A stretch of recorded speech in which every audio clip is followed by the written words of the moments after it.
All right. Hello, everyone. Welcome back to our channel. I know that the handle is Nikita Lambert, but as we have announced in our last video, we are now calling the community we have here the cultured communities for Mm-hmm. people who are interested in cults, people who are wondering if they're in a cult, people who are wondering if their loved one is in a cult, anything of that nature, and people who just want to arm themselves against all things culty.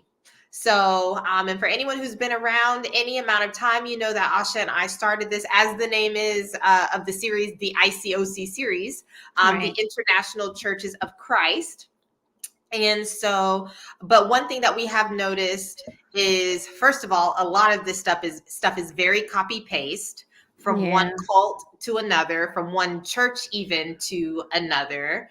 Um, but specifically, we are still focusing on the ICOC, and we love when people from like Jehovah's Witness or MLMs or other spaces are like, oh my God, it was the same for us, or it was so similar. And so please feel Yeah. free to chime in on the conversation. And so, we've been going through this series of talking about the experience in each ministry.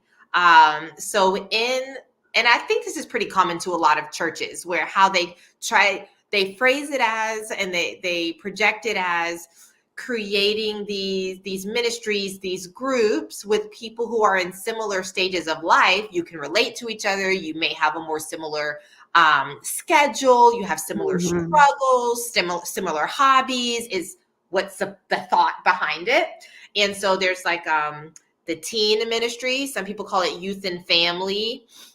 There is the singles ministry, which is like unmarried people who are not in college. Because if you're in college, then you're in the campus ministry. Some places have a military ministry. Some people have a no, that's the same. Some people have a mature singles. So it's not just maybe people in their mid to late 20s and 30s, but maybe people who are in their 40s and 50s and older, but unmarried.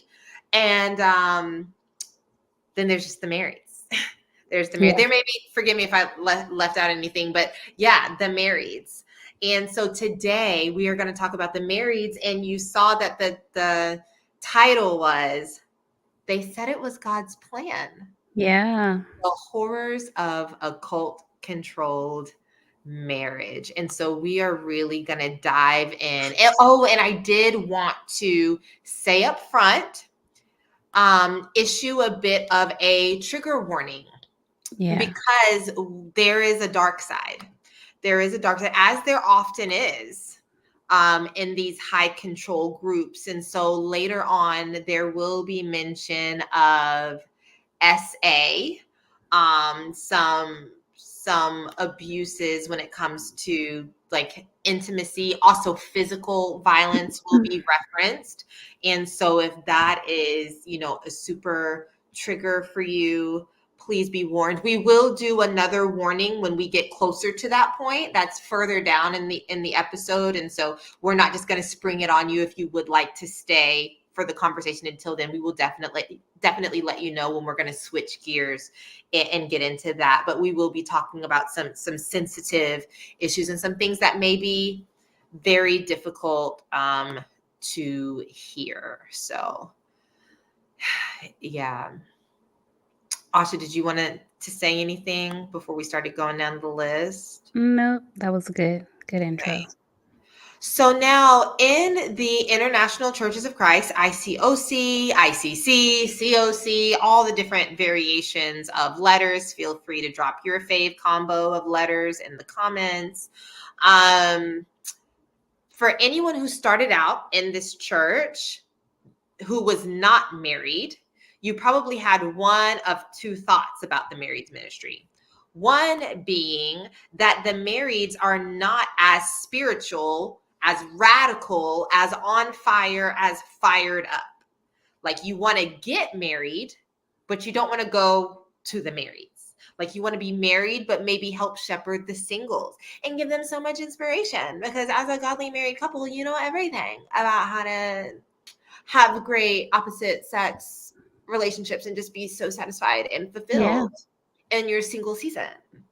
So you want to do that. Maybe you'll volunteer and help the campus if you feel like you've got a lot of zeal and want to rip and run. You might help with the teen ministry. And guys, you guys are knocking down our doors about this teen episode. And the reason it's taking us so long is because we want to do its justice. So when it comes, I think you're really, really going to like it. I don't even want to say what we're trying to do with it here, but we hear you. It's going to happen. But it's just taking time because we really want it to be what you want it to be. But anyway, so you might want to get married and then be a teen leader. You want to get married, but not be in the marrieds because you think they don't have as strong convictions. It's not till you get married and maybe have some kids that you realize why that is. It is hard to keep doing the same things. And then the other thing that you may think is, and sometimes these can happen at the same too. You can believe both things, but that marriage is a safe haven in this church. Because first of all, you'll be free of lust, you think, finally, I can kiss, I can make out, I can touch, we can see each other's bodies. You can have sex. And please tell me if I'm echoing because I don't have my earbuds in. I know typically it's been fine, but I think the last live we did together, you guys were saying there was an echo, and I was just charging my earbuds because they were drained from the last live stream. But anyway, so yes, you want to get married so you can have sex, but not only that, other forms of intimacy, right? Like, because you are so afraid of falling into temptation, of having sex, of being immoral, sexually impure, you put all these safeguards ahead. Oh, let's not cuddle too long. Oh, let's not go to the movies by ourselves. Oh, you cannot come into my apartment if no one else is here. Yeah. No, you can't stay the night. Are you crazy? Are you out of your mind? Yes. Out of your mind. Just say you want to take me right now. Yeah. Just say you don't love Jesus. Why don't you? You're out of your mind. Yes. You actually need to repent. We have to break up. I can't believe that even came out here. You've been thinking about me staying the night at your house? Repent. I can't believe you thought about it so much you would say it to me. What else? No sitting on laps. No playing in each other's hair. No, like anything that's intimate like that. And I realized that when you don't allow people who have these strong feelings about each other to enjoy this closeness, to explore this closeness, you can't really get to know a person.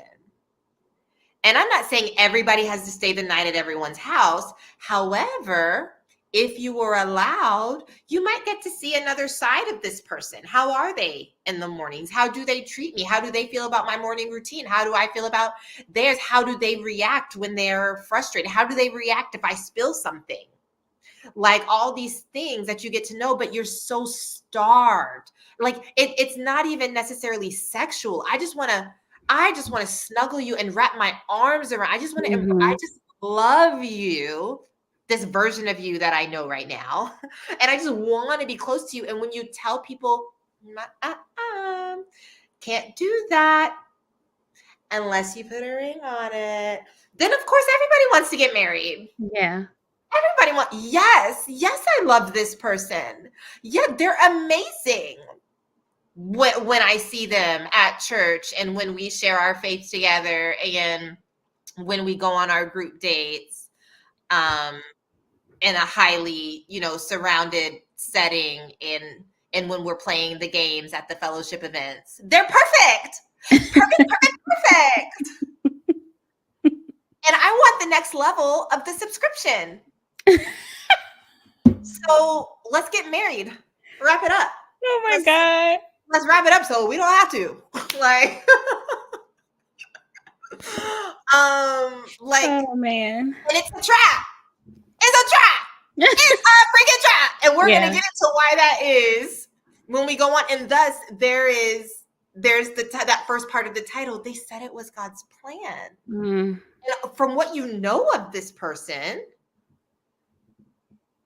sorry, just got a text message, got distracted. From what you know of this person, everything's great and you both love God and you both show up in this way. But when you don't get to experience people in a more authentic way, and you're told you can't get closer to them, you can't get close, you can't even interlock fingers and hand holding. And here's the reason, because people were like, they never said that. No, they didn't say that, but they did say not even a hint of impurity. That's a scripture, not even a hint. And if you are interlocking fingers, oh Lord, oh don't do that. Don't rub. Because now, and it's a very natural, I want to hug you. I might want to kiss you. And again, I cannot emphasize, it doesn't have to be sexual, but they make you so afraid. Yeah. They make you so afraid that everything is sexual, and that is sin. So you can't even, if you can't even do this with someone that you feel you so love, and all you want is to do this. Meet me at the altar in your life. We ain't getting no younger, we might as well do it. Like, it's not fair. It's not fair. You tell people they can't have this very natural, enticing thing unless they get married. So then people get married, and then you have everything that we're about to talk about. And you know, if you are new to our channel, hello. Someone said hi. Hi, Kelly. Then I just want to preface a little bit more that when you're a member of this particular church, your allegiance is to this church first before anything. So why are there so many restrictions, hidden behind the scriptures, right? Told that this is what Jesus wants. It's because at the end of the day, they don't want you having that closeness, too much intimacy, not sexual, but any type of intimacy with this other person, because then that rivals your allegiance to them. You're supposed to be in this relationship very, very hyper vigilant about making sure that you still make this church believe that you are number one faithful to them and their agenda and their ideology. So you are constantly afraid of crossing the line. You put so many restrictions on your relationship. And so that's where a lot of that comes from. Even the whole thing about, if you start out in this church, you see the marriage ministry as a place like, I don't want to be there. Why? Well, they are not as excited. They're not as zealous. They're not fired up. I don't want to get lukewarm. That was something a lot of people in my friend circle said. I don't want to be lukewarm because, as mentioned before in the campus ministry video we did, campus is kind of like where they spawn the newest generation with that original agenda. As people get older, they know they can't, indoctrinate them as much. But campus is a purely opportunistic time to indoctrinate the hell out of people who are adults but whose brains haven't fully developed. So starting out, meaning a lot of times coming from teens or campus, where you're fed this idea of Christianity that is very extreme, and then you look around at other ministries and you see that they're not necessarily doing that, and you get fearful. Well, is that going to be me? These people aren't doing as much as we're doing. They're not out here, just killing it for the gospel the way we are, which really meant performance, right? And so you don't want to be there. And then even in your dating relationship, you're really still proving to the powers that be, your disciplers, the leadership, whoever, that we will still be faithful to this message, even if we're together, you know? So that's another part of that also. So just wanted to throw that in. Yeah. And because there's this constant drive to perform, Mm-hmm. even though you're like, oh, I don't want to go there because I'm not sure about the relationships with God in the marrieds, part of you, I think if you're really honest with yourself, wants a spouse because you feel like it can be a little bit of a safe haven. Yes. Like you get a little bit of a ticket to spend quality time with someone who's supposed to be your person, someone you love, someone who loves you. And then also, like, you'll hear sometimes, like if there's a brother's event or if there's a sister's event, that the married brother or sister at a certain time, oh, gotta go home to the hubby, gotta go home to my wife, you guys keep hanging out. Mm-hmm. And so part of that's like, I get out of jail free card. If I'm married, I have a reason to get to go home, and I might get to cuddle with someone, or I'll have someone who's supposed to be my best friend that I get to like go home and laugh with or decompress with or like just enjoy myself with, and I don't have to be, here all night. That seems like maybe some relief. Yeah. And I know Asha and I felt this, and there have been many others who have shared this sentiment as well. Like that you think getting married, Yes. it's going to be a lifesaver. However, like I mentioned, it's a bait and switch because marriage is actually not your safe haven. Like you think it is.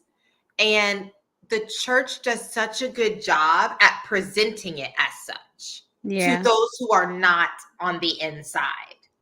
And even the people who are married, the way they talk about it, when they're not having a break, because there's always these little moments where you'll hear them say like, it's so hard, or enjoy your single days, or I don't know. There's I can't think of it. Asha might, but like there's just these little things that they would say, but when they snap back into it, I'm just so grateful for the fulfillment of God. Oh, I'm just so grateful for him.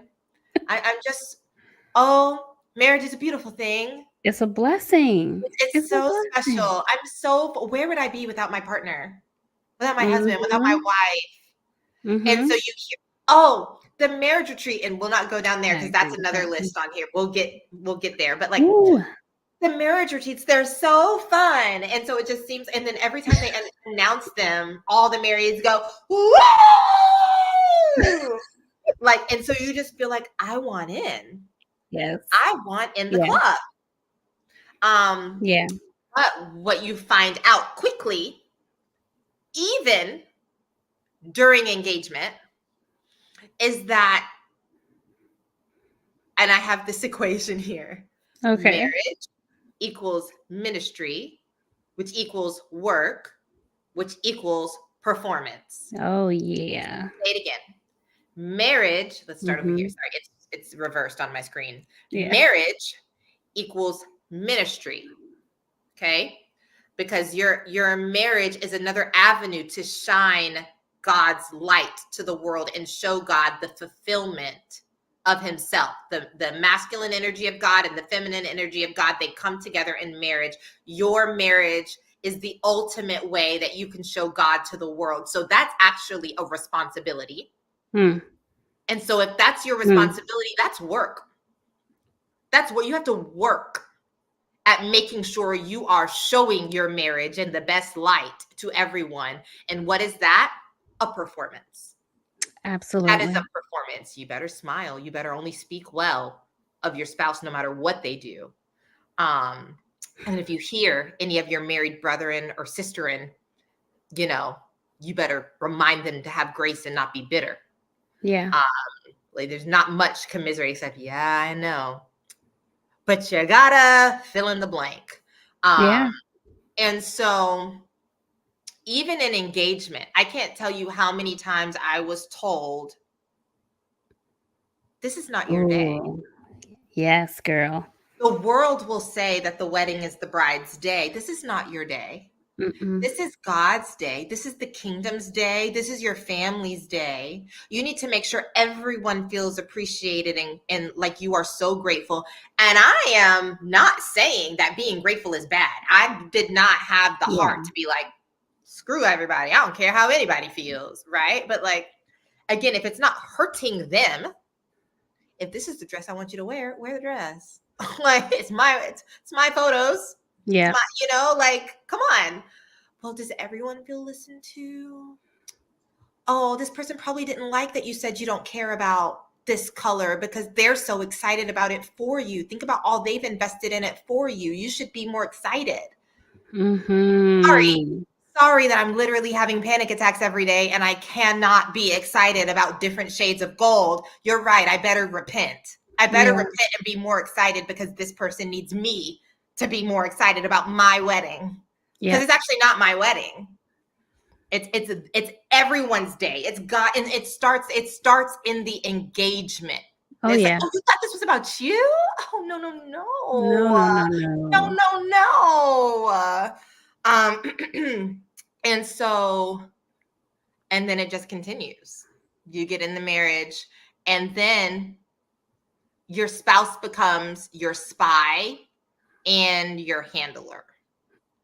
And that is because it is the husband's responsibility, according to a scripture that they like to reference, to wash their wives in the word.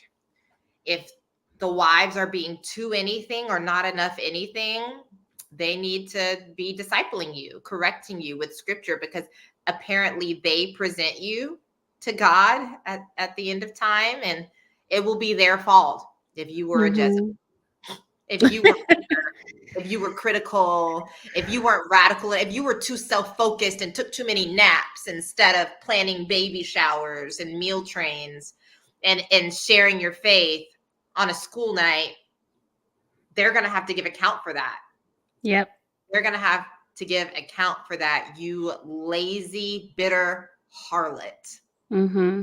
You better be grateful that this man loves you enough and cares about you enough to want to present you as white as snow to the Lord. You're not that easy to lead. You know that, right? Yeah. Be a joy to lead. Be a joy. Go ahead, Asha. You seem like you got Girl, I don't even know where to start. So it's like, so everything Nikita's saying, marriage is actually you even more on display for this cult. You are now a walking billboard for how when you join this church, you end up with these perfect lives. And look at how happy these people are. And look at how it all works out perfectly. So, and behind the scenes, you're each other's handler, especially the husband is more so the parole officer, right? They control everything. And that's why it's so important not to be too into each other, right? When you're dating, those people are always told to break up. If they notice people like each other too much, you're now rivaling the church. And if you actually really deeply care about a person, that's going to cause issues for them later on when you're married. And actually, they're telling you marriage is not to make you happy, it's to make you holy. That's something we were always told. That's from a book called Sacred Marriage, I believe. That became the mantra of this church. It is not to make you happy. You're not even supposed to be happy. That's not what it's about. It's about making you holy. So it's about God. So, and the more holy you are, happiness will come. So your marriage becomes this game of performance, making sure you show up a certain way, you look a certain way, that you're not being too inwardly focused, And so it's not safe because now you're constantly walking this fine line between, do we love each other too much? or are we being inwardly focused and not serving God, you know? And it's terrible. It makes the whole relationship very hard. um and so, God, girl, you said so much. Yes. So washing her with the word, your spouse is pretty much just making sure that you, as the wife, show up a certain way, because now they have this extra pressure on them. If you're not showing up, smiling, serving, doing all these womanly roles like you're supposed to, then your husband's kind of in trouble. What's going on there? Your wife is supposed to be fill in the blank. Your wife is supposed to be this. What's going on at home? So now your husband is frustrated with you because you haven't shown up a certain way. And obviously, these things happen to a lesser or greater degree, depending on who you're married to. But I don't care how small it is. You picked up on some of this in your marriage. It was there. I think for me and my husband, I can say that we are a couple who I think didn't experience it as much. Odell's just not that type of guy. He's not misogynistic. He just liked me. He did not think he needed to. It's not natural in him to say, I'm going to control this woman. But he got in trouble for that. He felt the pressure of that all the time, to the point where there were just certain times where he just was frustrated with me. Not because he didn't enjoy who I was, but I wasn't supposed to be a certain way in this church. And he was always catching flack for it. And so it's coming at you, even if it's not naturally who you are, it's coming at you with some type of pressure. And guys, I always do my research. Just even before today, I just scanned my way through some of the marriage retreat lessons from the one that just happened last month. Last month. And they were doing one of the lessons, and it is so boring. It's so stupid. It's so awful. And it's just very basic advice, right? It's like, does your partner feel listened to? How much time per week does your partner need to feel listened to? What makes your partner feel listened to? It's just these very basic questions. But those were things that I found so helpful, because I was like, see, we're supposed to listen to each other. They gave us permission to. That's what we do. It's so bad. But then one part of the lesson, the wife and the husband who were leading it, they were talking about, the title was "Let's Roll Together," but roll was spelled ROLE, not ROLL, right? Let's roll together. And so it was like, let's talk about the roles. And it was 4 roles: submission, savior, sanctified, and satisfier. Yeah, that's what's up there. Y'all can go. I'll share the link later. Maybe we'll maybe we'll react to I'm that kind of part. interested in the satisfier one. Yeah. But we know that's not real. But anyway, guess who the roles were assigned to? There was only one role assigned to woman. Submission. And that was it. And she literally gets up there and says, God gave us one role, ladies. Right? And then the husband, and I forwarded to see if he was going to say it like this, but yes, the husband is the savior of the relationship. He's the one who sanctifies, and he's responsible for the satisfaction some kind of way. I would love to see how he spin that, because anyway, To work a little more on the satisfaction on behalf of all the women. There should be so many more happier, so many less stressed. Yes. So with those roles, you see, they're still teaching it. The husband has to set the tone. They are responsible for everything. And woman, your role is to submit. Ladies, you got one job. Yeah. One job. You literally said one job. One job. And so stop talking. Your job is not to have ideas. It's not to have ideas. Nobody asked you for that. No ideas whatsoever. No thoughts. your job is to submit. And I was like, well, maybe she, some women tried to spin that in the past, to make it look a little shinier. But she's like, and this set me out on researching what submission is, and it's simply giving up control. I give up all control. So let me tell you, we talked about earlier about, power, that there's so much power in the idea of Easter, and you can apply that however you want. There's nothing more disempowering in this cult than being a wife, in my opinion. In this particular church, there is nothing more disempowering than being a wife. Asha, aren't you still a wife? In that cult is You have one job, and it's not to have opinions. So could you get back to the outline, please? It is wild. It is so wild. And How dare it's the you? message still being taught today. Ew, that's so gross. Literally a few weeks ago, guys. That's the lesson. The church is changing. So no, you don't get a lot of that promised intimacy, and if you do, you kind of gotta be secretive about it a little bit. I mean, that's how I kind of felt. Like I had to hide a little bit the satisfaction I was getting from my marriage because my husband was just a good person. Now we still had issues, obviously, because we're in this cult, stuff that we're still dealing with today. But like I can't be too vocal about just how happy I am because of the way he treats me. I would have the most awkward conversations about things. So anyway, yeah. And it's so funny. We talked about this on the other one. Mm-hmm. To look at the other side, because I know we have some loyal men viewers as well. Mm-hmm. There was always this like, and this, both the men and the women had this. But at any given time, if your spouse did not like or agree, with something that you were doing or something you thought or wanted to do, the women could just go talk to the brothers. I'm just going to go tell the brothers.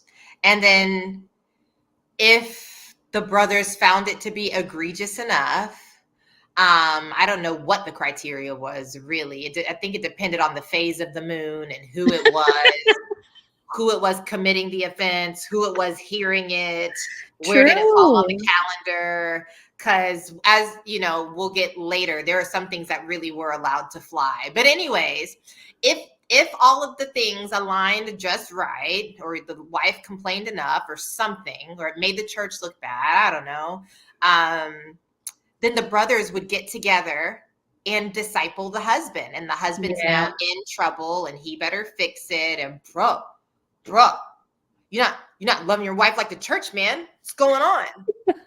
What's going on? Yeah, sacrifice. Yeah, lay down your life. That's your ministry. That's your minute. Unless a Bible study is going on 3 times a week, and we got to get them in the water, then you can go home at 11 p.m. every night, and because that's the gospel. But this thing, who cares if your wife wants you home with her? This is the gospel. It's, be sacrificial like Christ. Love your wife like Christ loved the church, bro. Repent. Where's your head at, man? Or likewise, the brothers could talk to the sisters. And then the sisters, how are things? How's things going in your marriage? Well, can I talk to you about something that I've observed, that I noticed? Yeah. How do you think he feels about this? You think that's fine? Well, actually, he shared that he's actually feeling a little emasculated, or he's not feeling like you're being so supportive. And you know what happened to Miriam when she questioned Moses, right? She got leprosy. Yeah, we were threatened with Miriam all the time. It's like we were going to get leprosy. Yeah. David's wife, when she had a haughty eye at him when he danced in the street, she became barren. So you are actually very lucky to be married to such a man of God. How dare you criticize God's chosen soldier? Yeah. Your job is to support him. So let me tell you about what I did when I was feeling critical of my husband this one time. You know, why don't you put on something? Why don't you just put on something? And what's his favorite meal? And maybe you could plan an outing for him and his friends and really pray. This is a book that helped me by Robin Widener. And you should just read that. And I just know you'll end up with a gentle, quiet spirit that glorifies the Lord and makes your husband shine radiant. Like, and so when you have a wife who's being told to feel like that, and then a husband who's just kind of God be the glory. I mean, guys, I still got it. If anybody needs a women's ministry leader, a single women's ministry leader, like, hit your girl up. Okay, clearly I am ready to go. I know I get so caught up. Sometimes I have to bring myself out of it. Like, you I'm sorry, really get into the role. I just keep going. Like, it could have ended 5 minutes ago. You can go on forever. A one-woman show. I should make a one-woman show one day, and it would just be called Tea Time. Please do for it. Anybody who's a glutton for punishment and wants to relive all that trauma, maybe it could be interactive. Some people could shout out like scriptures or shout out simple scenarios. That could be fun. Broadway. Look at this comment. We were told by elders' wives that our ministry's fruitfulness depended on how often we had sex. Listen, guys, this is it. I mean, you are now promoted. You're now one of our elite employees.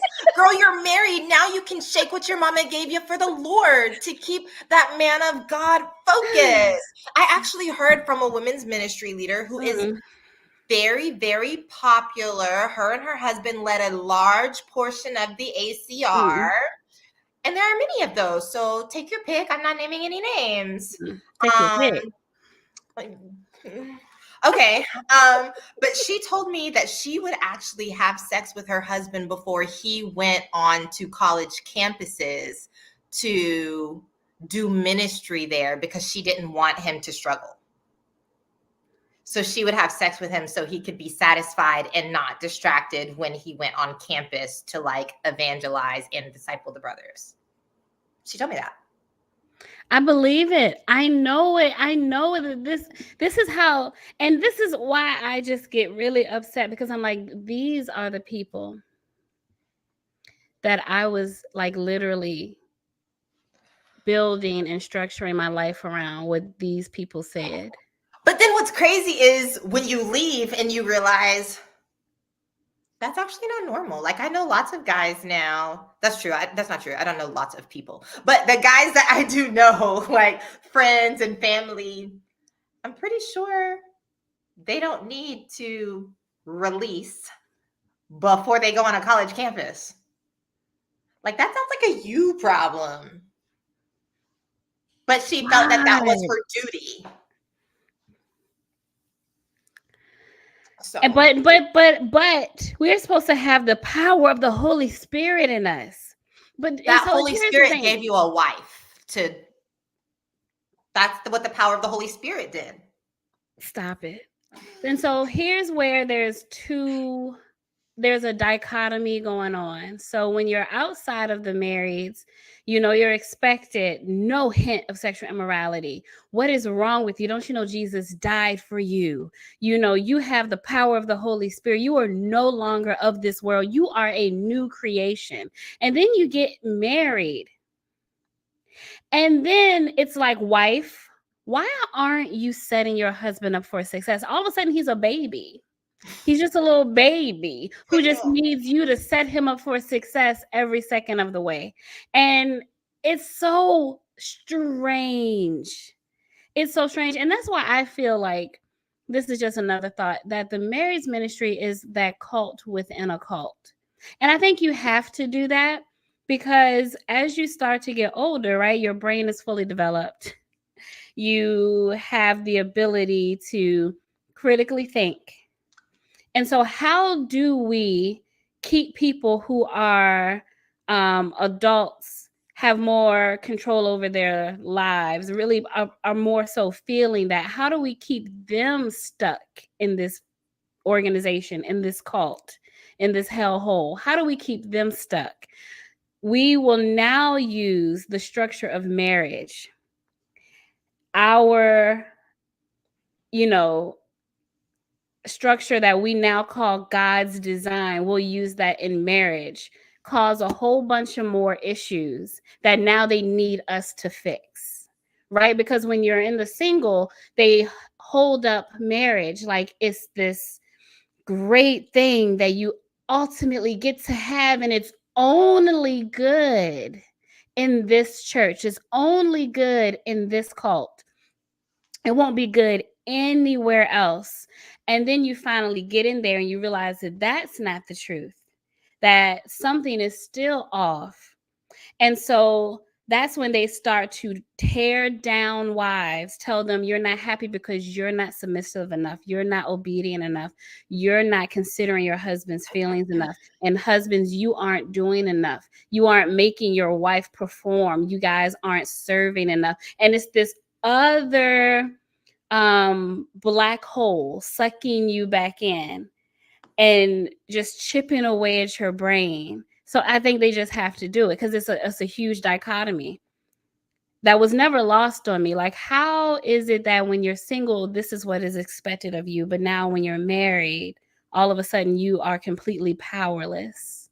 What is this? What is this? And then all the pressure is on the wives. I think it's just that it works. We live in a patriarchal society, so it works. Like, they use whatever works to keep you stuck in the cult, whatever they can, whatever, Yeah. you're more And I likely think to follow. there is a lot of physical pressure put on wives. There's a lot of physical outward pressure put on Mm-hmm. wives.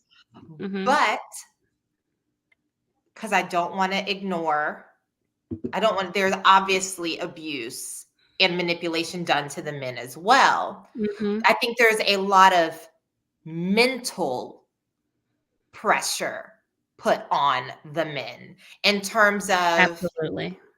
because you do have some more men who maybe do not fall on the extreme toxic masculine side, like not this naturally inclined gym bro, he-man, I always want to lead and do everything. Maybe someone was more like, well, I think let's just do whatever feels natural, let's give and flow, let's whatever. Maybe there are some men who genuinely appreciate women as human, Mm-hmm. and dare we imagine have some strengths superior to men beyond carrying children and making food, Yeah. like, and making the house look nice, and Yeah. so to be put in this box where now they have to agree Yeah.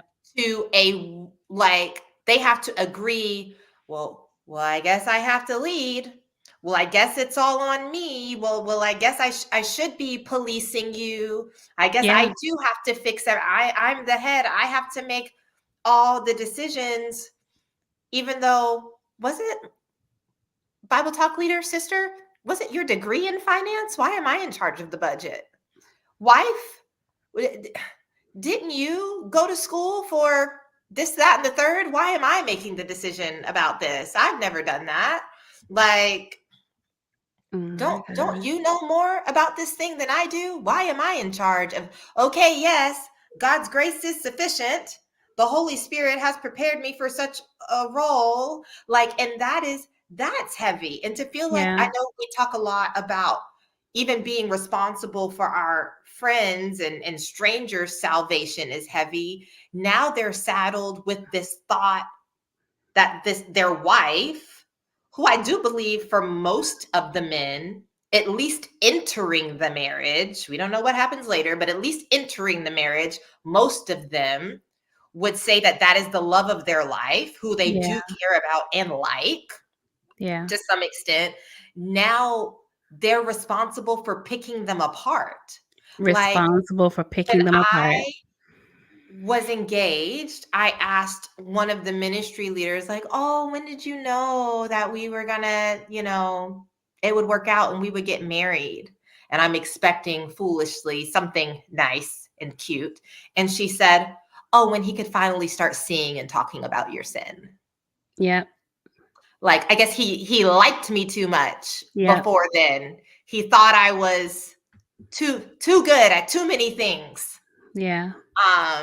And so for her, it wasn't until he got better at picking me apart. Like, I remember even there were a couple of older women who laughed in my face, and they said they brought some of my flaws to him to try, I guess, to get him to feel alarmed about it.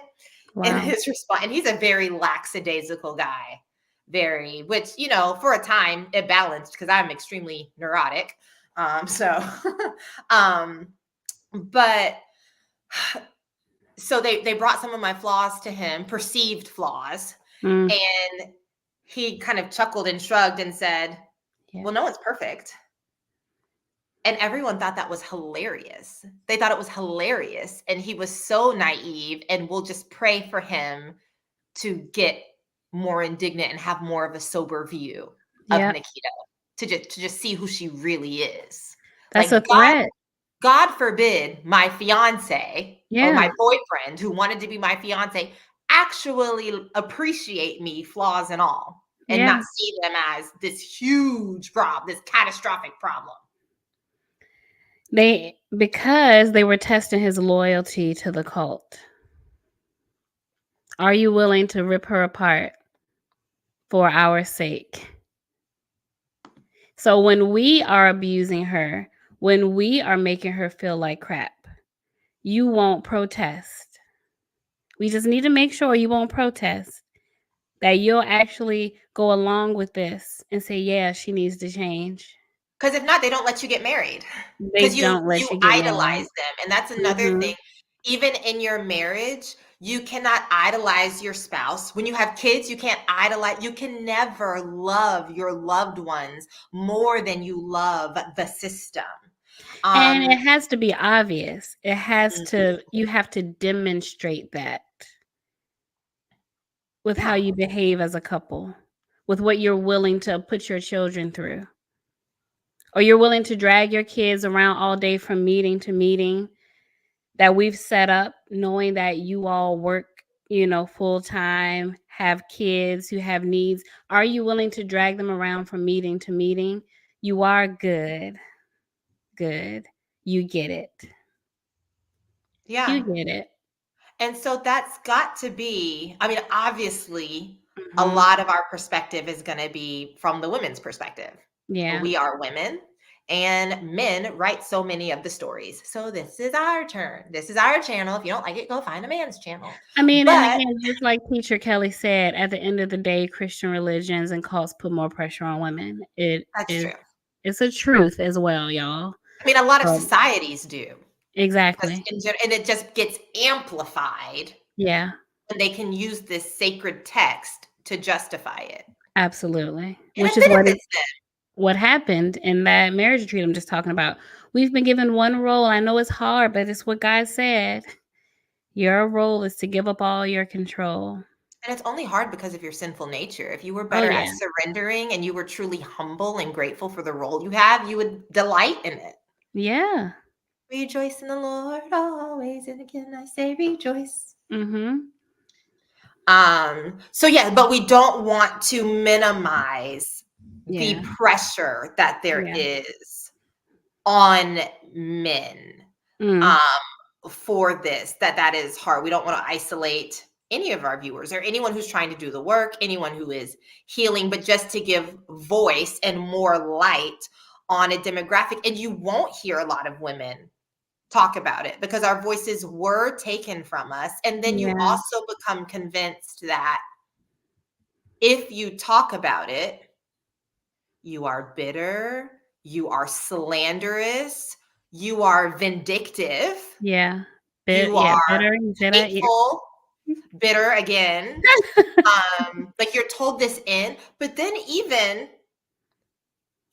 last year when Asha and I first came, I mean, we still hear remnants of it, but especially the first couple of videos we put out there, some people, they would either say it about us or they would say that they were trying not to be that way. Well, I enjoy your videos. I just have to make sure that I'm not being bitter, that I'm not slandering. And I was like, slander is when you say things that aren't true. Did Asha Right. and I say anything that weren't true? Anything that you experienced, if you allowed yourself to acknowledge that, is that not true?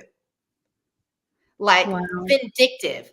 Are we doing this to get back at now? Maybe yes, a little bit. But when we started, were we doing this to get back at anyone? No, we were doing this to give voice to people who have been silenced. You're calling us vindictive because we dared to say something other than "you're so awesome." Get out of my face. Get out of my face. But that's a training which is something I was talking about in that Marco Polo, but that is a training. It's a weaponizing. So you can't acknowledge anything that's truthful Unless it's with positive.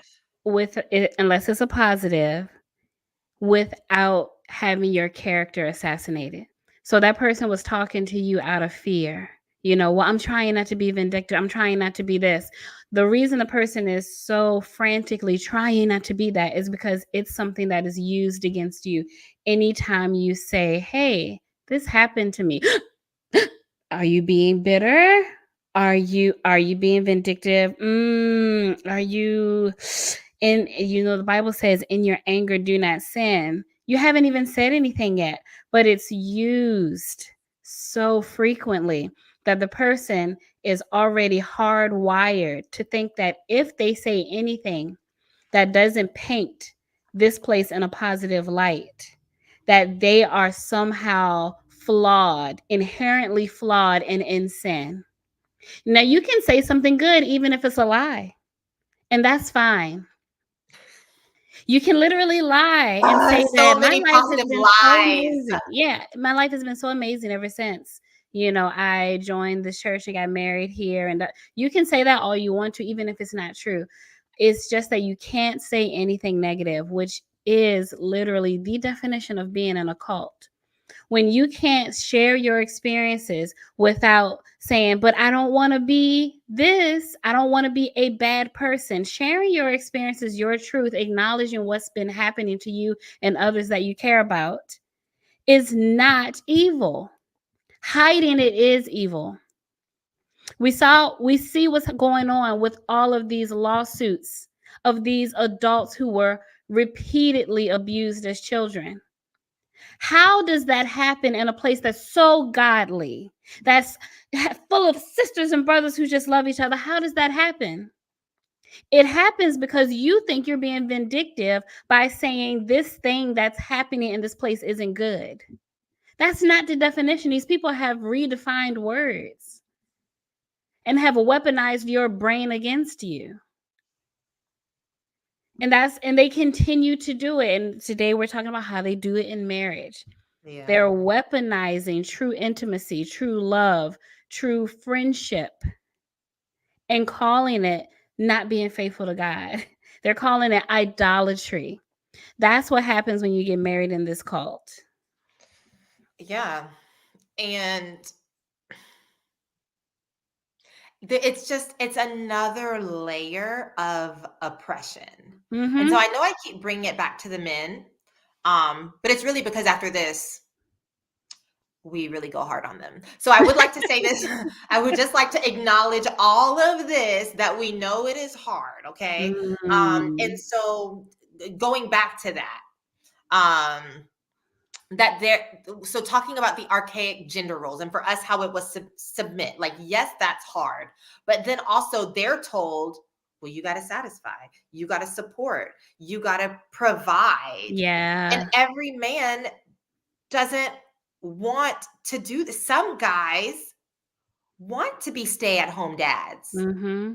They love the idea of having children. They love the idea of championing a capable, strong, creative, ambitious woman that they love Yep. and seeing them taken care of Mm-hmm.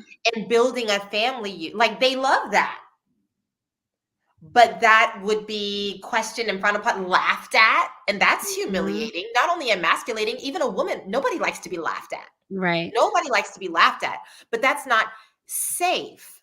And they're told, you, man, like this, like, do that. Oh, us men, we're going axe throwing. Huh. Us men, we're gonna do the ninja race. I don't know what it's called because I am a stereotypical, very feminine woman. So I am a little, I have lots of things about me that are not typical. But in that sense, I'm very not interested. But like, they're just put in this box. And I think as someone who adores my dad and someone who Mm-hmm. adores my son, as someone who has worked in early education for a long time and sees these little boys as Yeah. pure souls before they are completely socialized into Yeah. what men become, and I see their wide range of talents, of emotional expression, of trying to figure out their emotions, and the sky is the limit for Yeah. them, and knowing that they could be anything. It breaks my heart to know, like, these people become preteens and teens and men who are told they have to be this one way. And Yes. I don't like that. I don't Yeah. like that. It's hard for me. I'm not gonna lie. It's hard for me when I look at like grown men, because what's been done is done. But when I think of who they were as boys and what was stolen from them and what they were made Mm. into, and I think, of course, of Mm-hmm. my son and my previous babies, I call my students my babies. Um, Mm-hmm. Not only does it make me sad, it makes me angry. Yeah. How dare you? Yeah. How dare you? And then even Absolutely. for men who ventured to try to be a little different and the way they got laughed at or discipled, Yeah. just step it up, bro. Yeah. That's not fair, especially already when we live in a society, because at least, and it's challenging for women. Yes, there is patriarchy all throughout, but there's this huge movement of women empowerment, right? Yeah. Women breaking glass ceilings, women CEOs, women small business owners, like all this and it's so complicated and nuanced, but you have that to look at. Men in society, yes, it's changing, but it's still not as big and as supported generally as Mm-hmm. the women empowerment movement. And in no way, please don't get me wrong, I am not saying poor Yeah. men, poor men, but I am saying in a sense that I don't know if you guys have seen that social media trend, in a sense that it's not as safe for them to be softer. Like, and why is them wanting to be softer? I want to be soft. I want to be soft. Well, why not? Don't us women, a lot of us, or even partners, even homosexual partners, don't you want your partner to be able to be soft for you? Why do you have to come home and fight? Why do you have to come home and have your guard up? Or someone Mm. can't let their guard down with you, Mm. right? Like, that's not fair. So they have this in the church, and then they look out into the world and it's also not accepted there. So it's just this compounded oppression. And speaking of oppression, like, I was watching, because I was doing some research. I couldn't find any like great clips that were, one, entertaining. So many of these lessons are so boring. That was entertaining or then had enough substance to bring here. But one that I watched, it was from the World Summit, the most recent one. Mm. And the guy, I think he was talking about the yin and yang in women and how women were so different. And he makes this joke and he's like, oops, wrong person. How do we shift this? Hold on, because I just wanted to get in on my face. He makes this joke. Gosh darn it. I cannot get my little screen right, y'all. Anyone who was here for the last live knows I'm on like 4 hours of sleep. Look, this is one of those things that you put all this effort into it, and then when you do it, it's not even a big deal anymore. Whatever. But he's talking about the yin and yang, and he's like, I'm gonna be honest. I'm gonna say it. Sometimes I just think it would be easier. I can see why people have homosexual marriages. And then he pauses like to wait for the laugh track, and everybody in the audience is laughing because, of course, in the ICOC, in this very Christian holy space, homosexual marriage, what a joke. Oh, that's rich. Like it's a joke. But I'm like,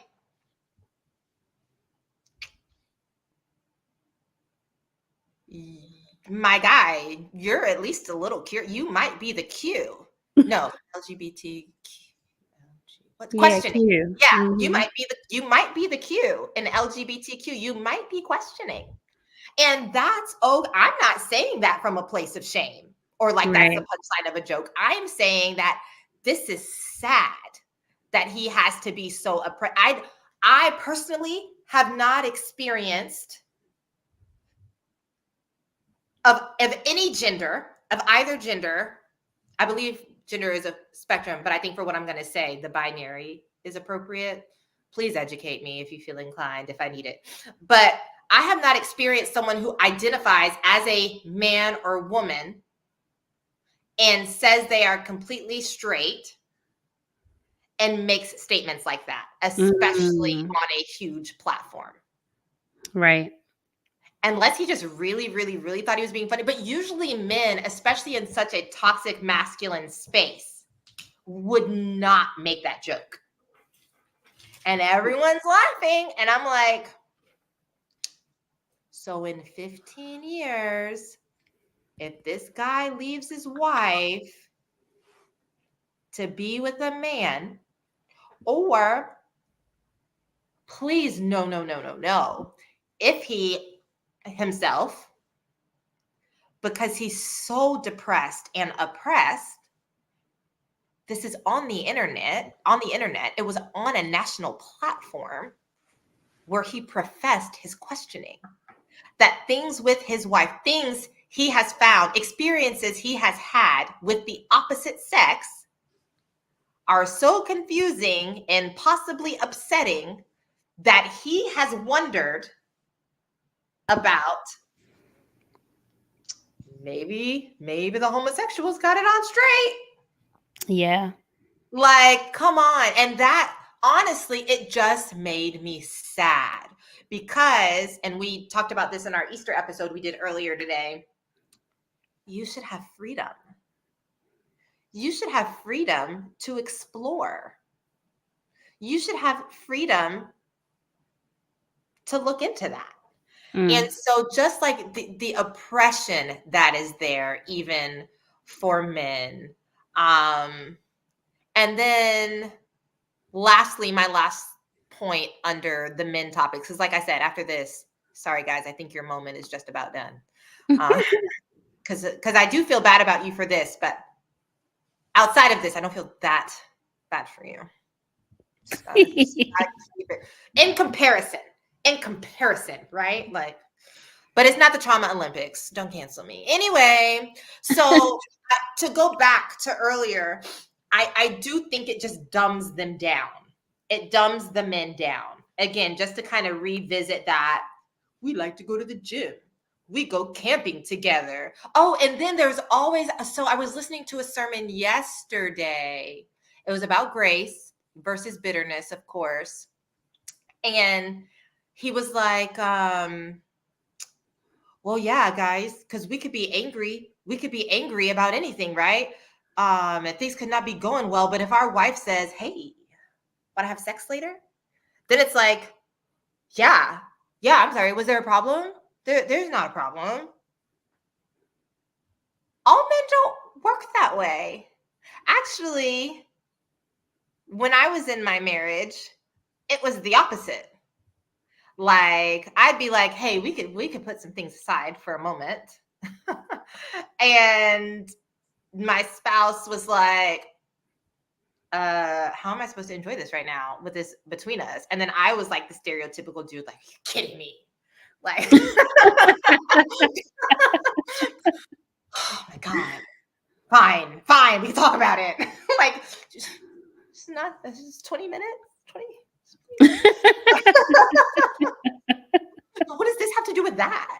And and he would be like, but I can't. How could I? But this joke that this evangelist made again at it was another World Summit sermon. So it's the same place, the same conference, but a different leader. That's the narrative that gets pushed. Yes. Guys are visual. Guys love sex. Guys just want food, sex, babies, muscles. Am I right, bros? Ha ha ha ha, that's right, bro. Guys all struggle with porn. Yeah. Like, and so, okay, last thing, because I know I've been going on and on, Asha. But actually, Kat's in here. I don't know if she wants me to put her on blast, but she told me this. She'll yell at me later. And I don't do this to everybody. Kat's a good personal friend. I'm not, if you tell me something else in confidence, I'm not going to put you guys on blast. But I remember we did an internship together as my first year as a member of the church. We were both doing a campus internship. We happened to be in the same place on the same campus, and we were just talking about like insecurities with guys or whatever.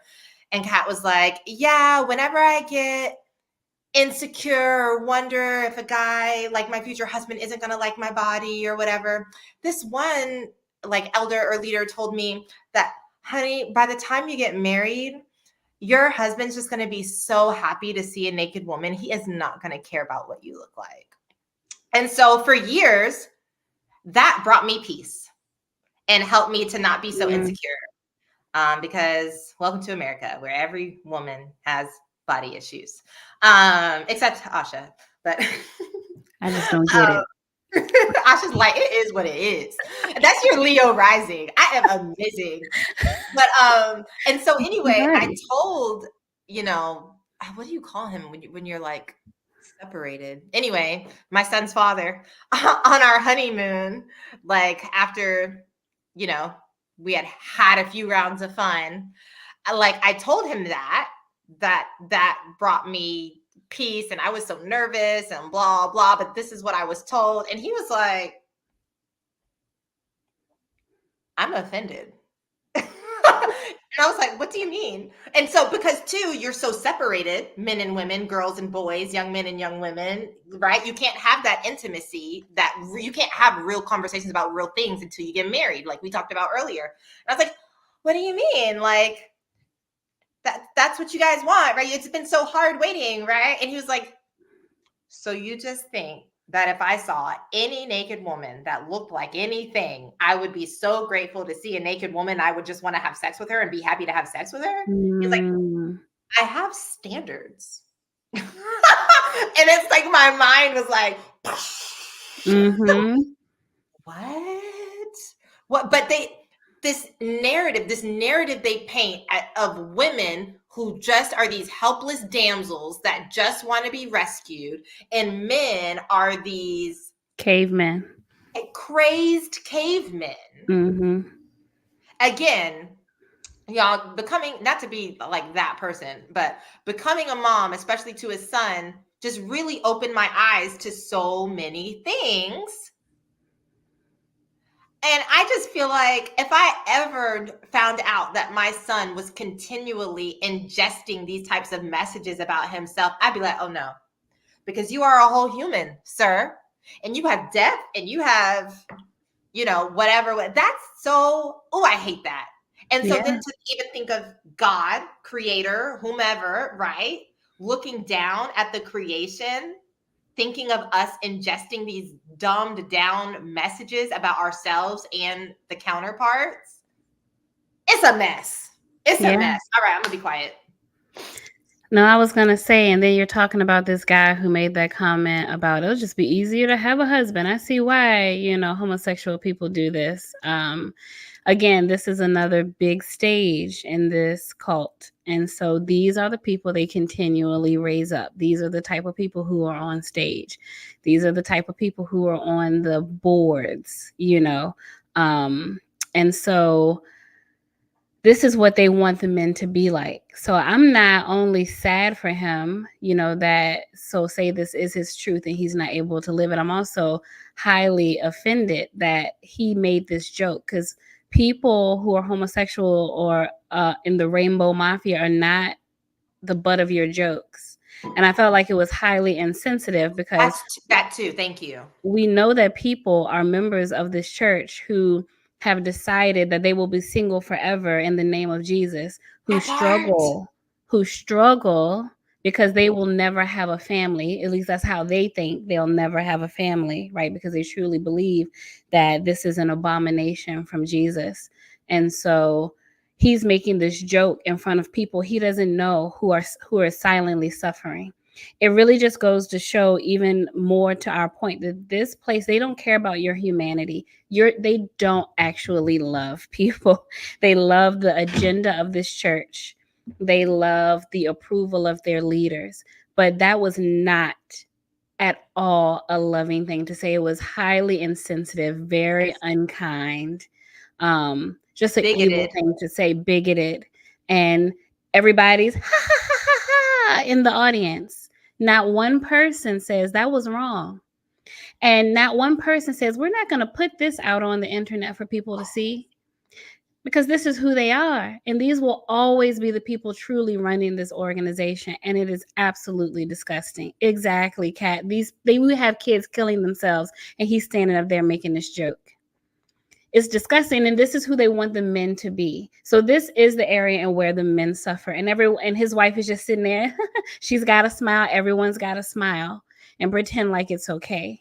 It's such a dangerous place because of this. It's so dangerous, especially because of the people who go along, the people who make these things okay. You're making horrible things okay because you cannot go against the leaders. You have to continue to paint this picture that everything that's done here is ordained by the Lord. And it's not. It is so damn damaging. And just again, speaking for the men who are more, mature, have empathy, actually do care about people and not their status and having power, are the ones actually damaged in this system. They are. My husband was definitely one of them, who just felt like, I see this in the Bible, but I'm told that that's bad, that I'm bad for existing in this way, which looks like to me love from the scriptures, but somehow I'm supposed to see the way I behave as not loving because I'm not a bully, pretty much. Pretty much. Yeah. Bullying is considered being a real man. Bullying, policing, having no empathy is what's considered being a man of God in this organization.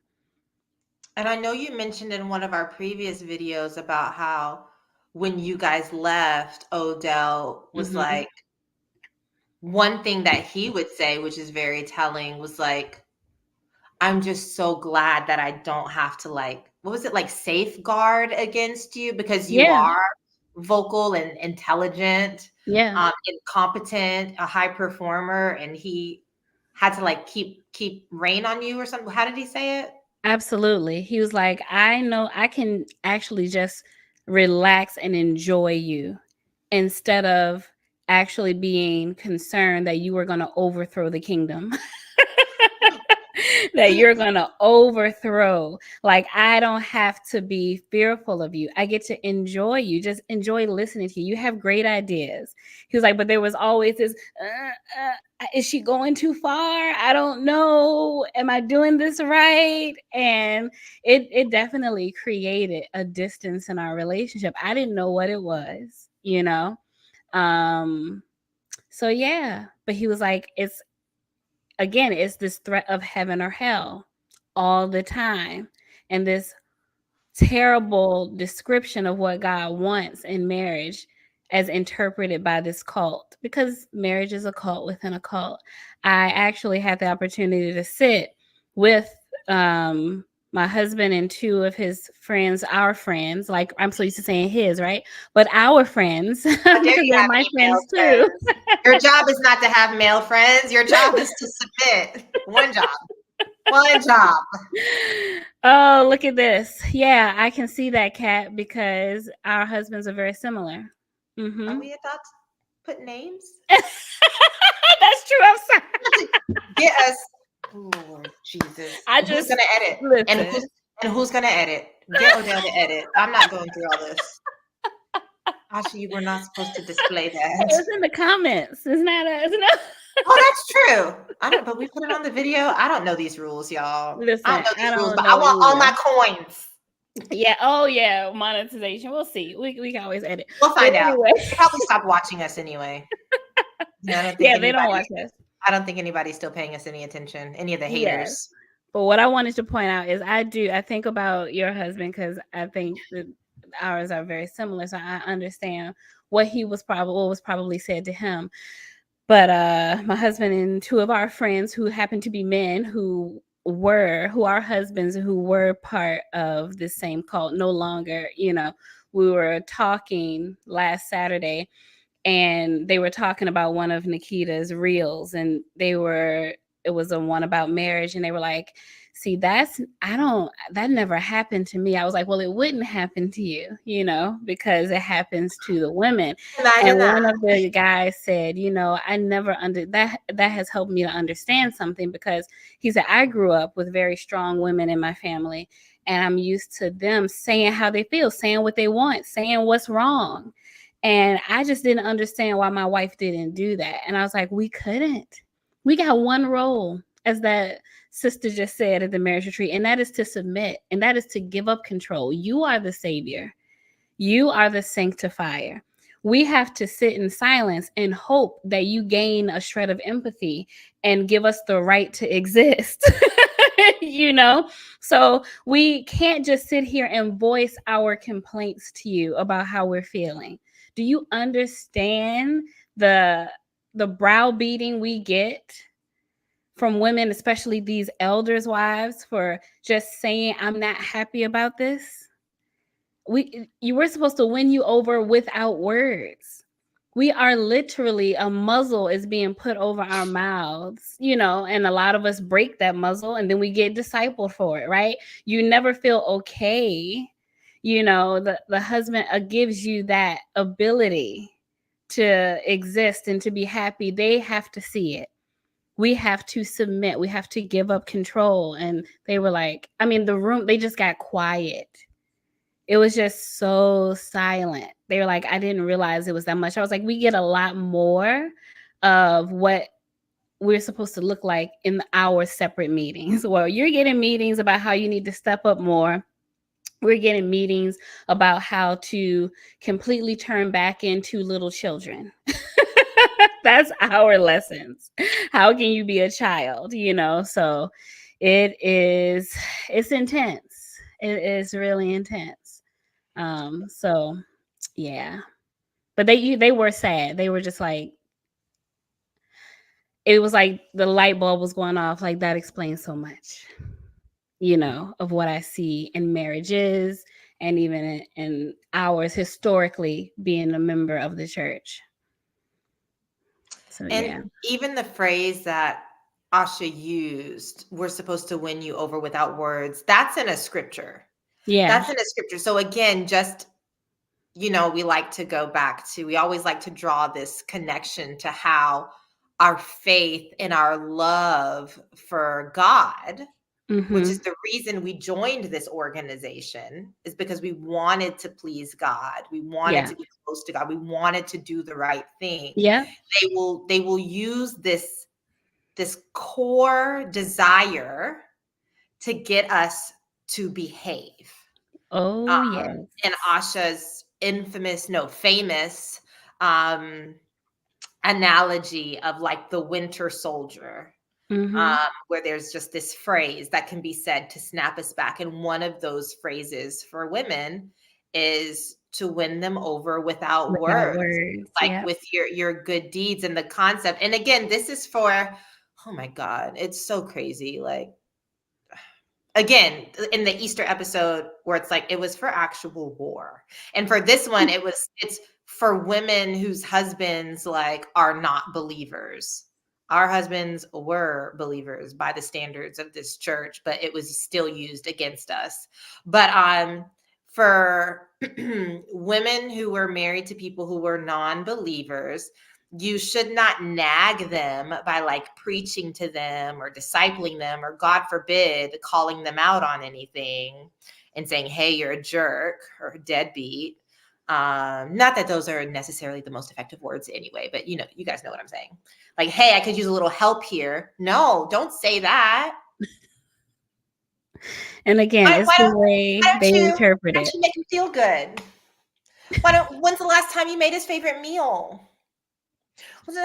You let yourself go. Why don't you put a little more effort in, sis? I've been seeing you've been looking a little haggard lately.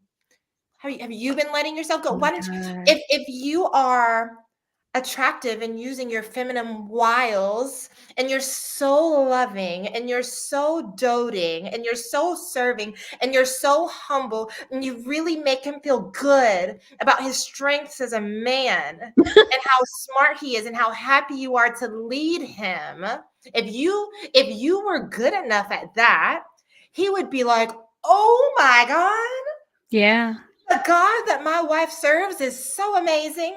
Because look how amazing she is. Ooh. I might maybe should try to be like that God and treat her with some kindness. I might, because again, the scripture is really about women trying to win their husbands for the faith, but it's used against us who have disciple husbands. And so instead of trying to make them Christians, it's like, it's just the epitome of, if you're nicer, if you're better, then he will be nice to you. God, that's it.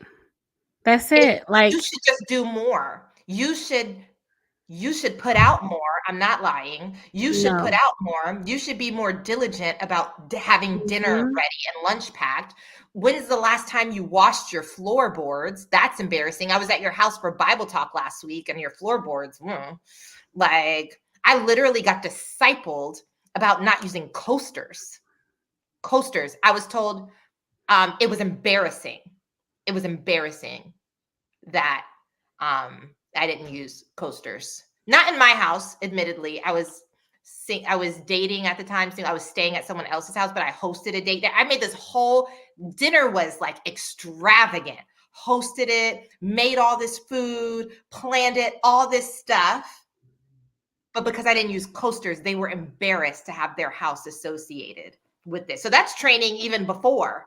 But like, if we want them to speak gentler to us, to consider our feelings, if we want them to consider coming home more, if we want them to maybe remember to bring us flowers, we should just be more godly. And then because of how much godliness oozes out of us, they will then be inspired to be good back to us.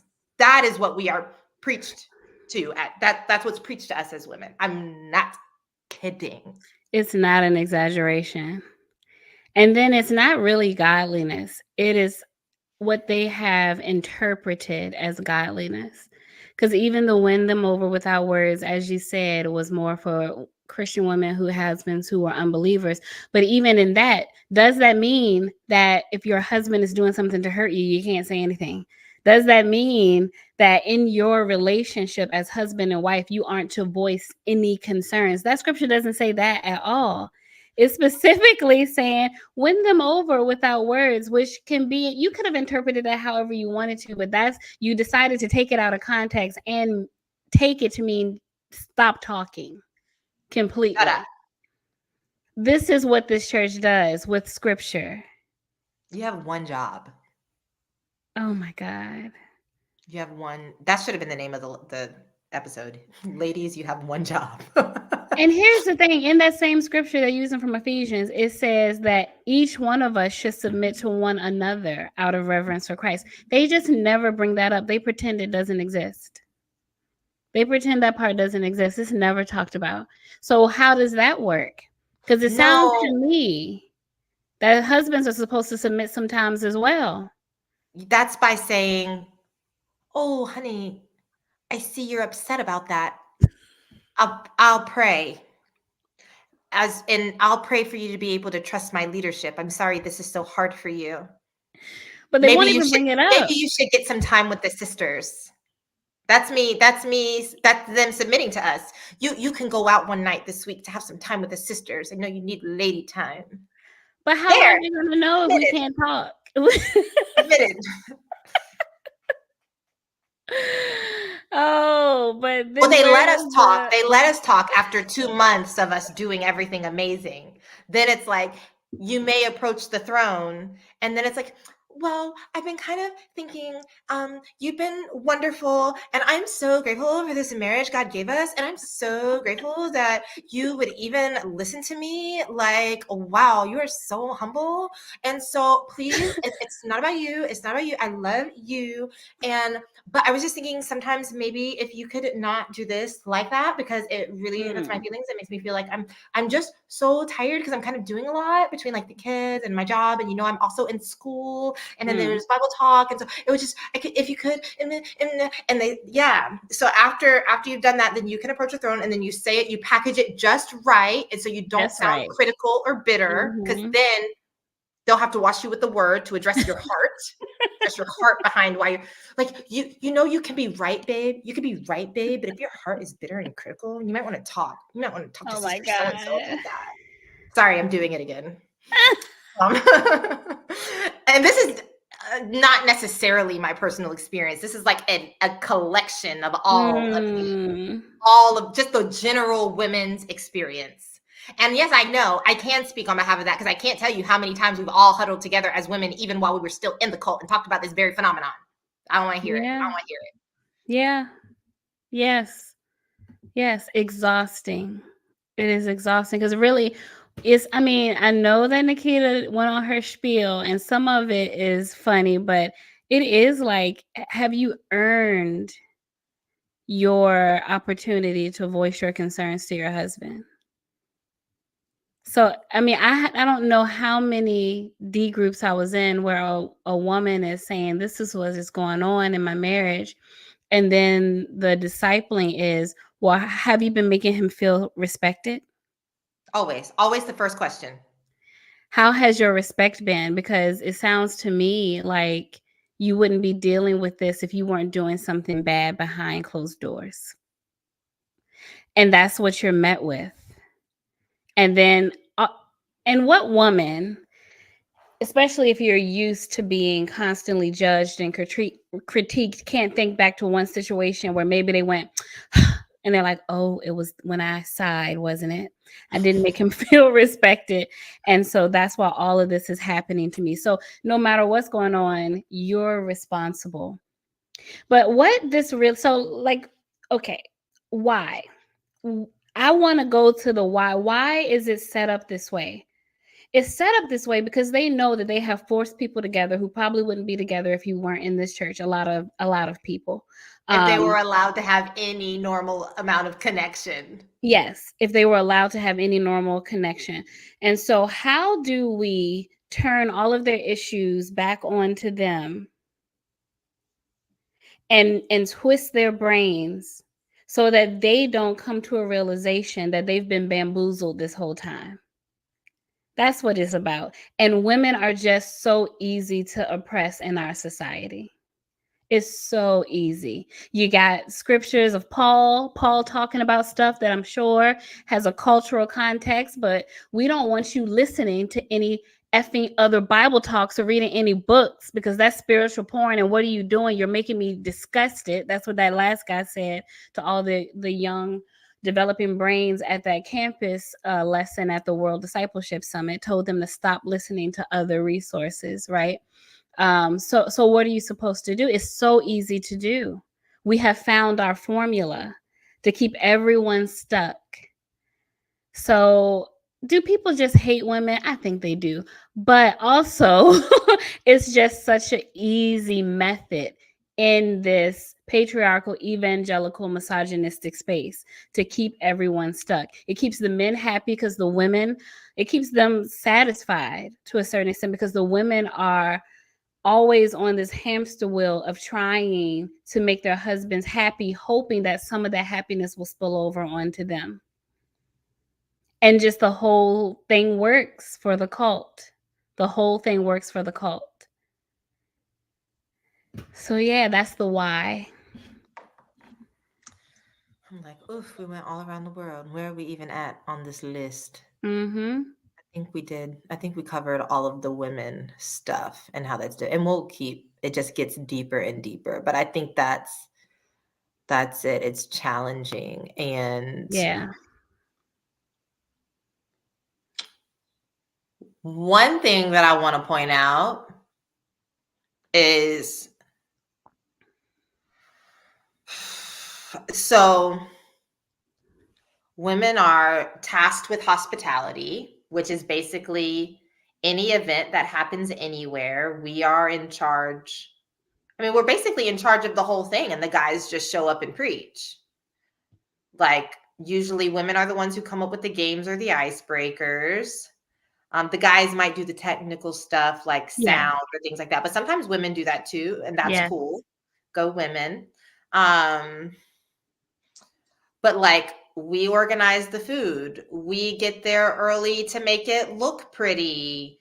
We make sense of where do the forks and the cups and the plates go. Then do the desserts go on this table or that table? And you know, all the stuff, right? Like, and men might set up the chairs, but women know the formation for the chairs to make it look the best for whatever vibe is going on. And they consider things, and we come in and we're like, where are the moms with the strollers gonna be, guys? Get it together. We do all of this stuff, and the guys show up and preach. So we're in charge of a lot of the decision making and the welcoming people in, but we don't get to talk up front.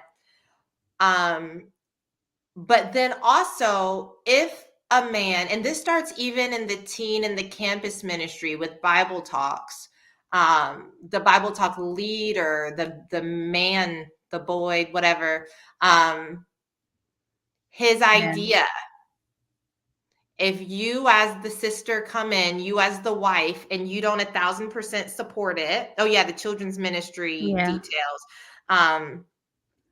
You don't support it, and you guys can't compromise, and he is unwilling to yield or compromise in any way. You are just then told that you are critical. You don't believe in the vision. You don't support the vision. I've actually heard preached by head leaders, like people who travel the globe and disciple different churches, the women who do this, and they'll say, women, if it's not gonna hurt anybody, let the guys live out their idea and just support them.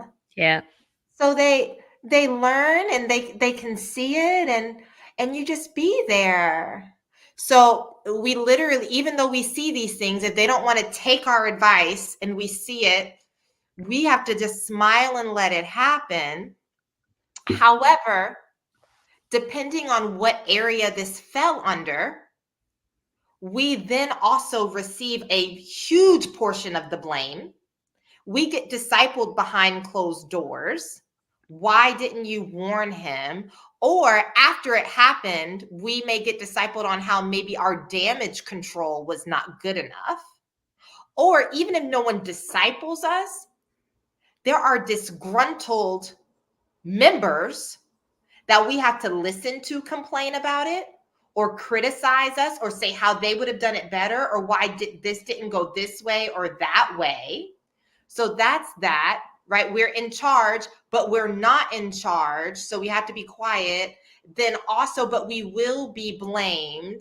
And then also, we cannot express any displeasure. And then also, we are not resting because there's always somewhere we need to be, always something we need to do, always something that needs to be prepped, always something that needs to be cleaned, always somebody that needs to be texted or followed up with, because our role as the women in the church is the nurturers, that hospitality, the making people feel love. We are the warm and fuzzy part of God, especially when you are married. This is your duty to the church. But again, reiterate, we are not resting. And even possibly when you could rest, you are so anxious because there's always something that's not getting done. Yeah.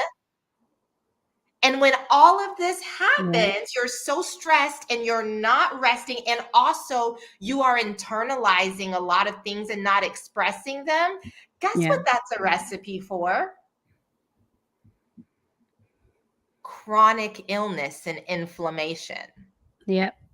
How many women in these churches have rheumatoid arthritis, multiple cannot say it, multiple sclerosis, um, unidentifiable illnesses, getting all these tests done, going to doctors, don't know what it is, but can't get out of the bed, debilitating headaches, Fibromyalgia. fibromyalgia.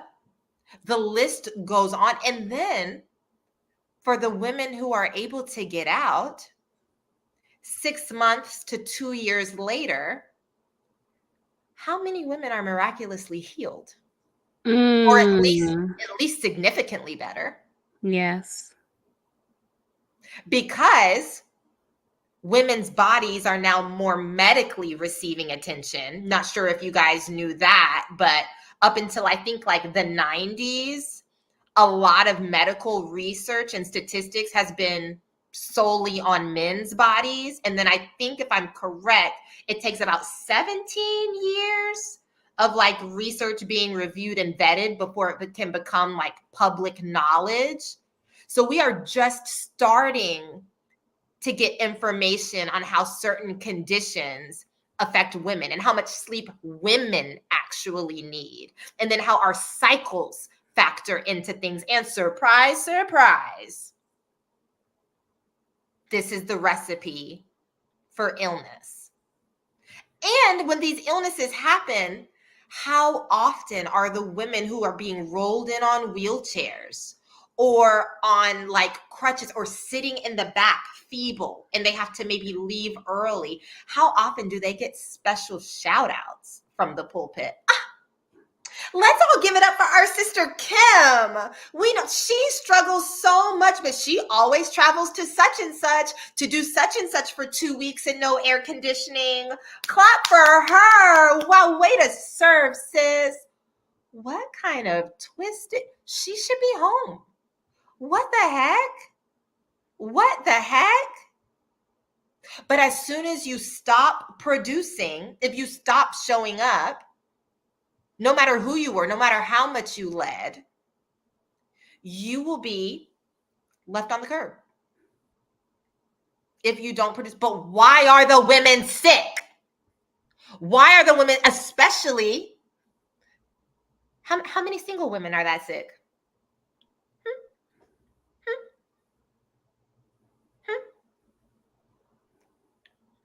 Maybe some, but that's like characteristic of the entire population.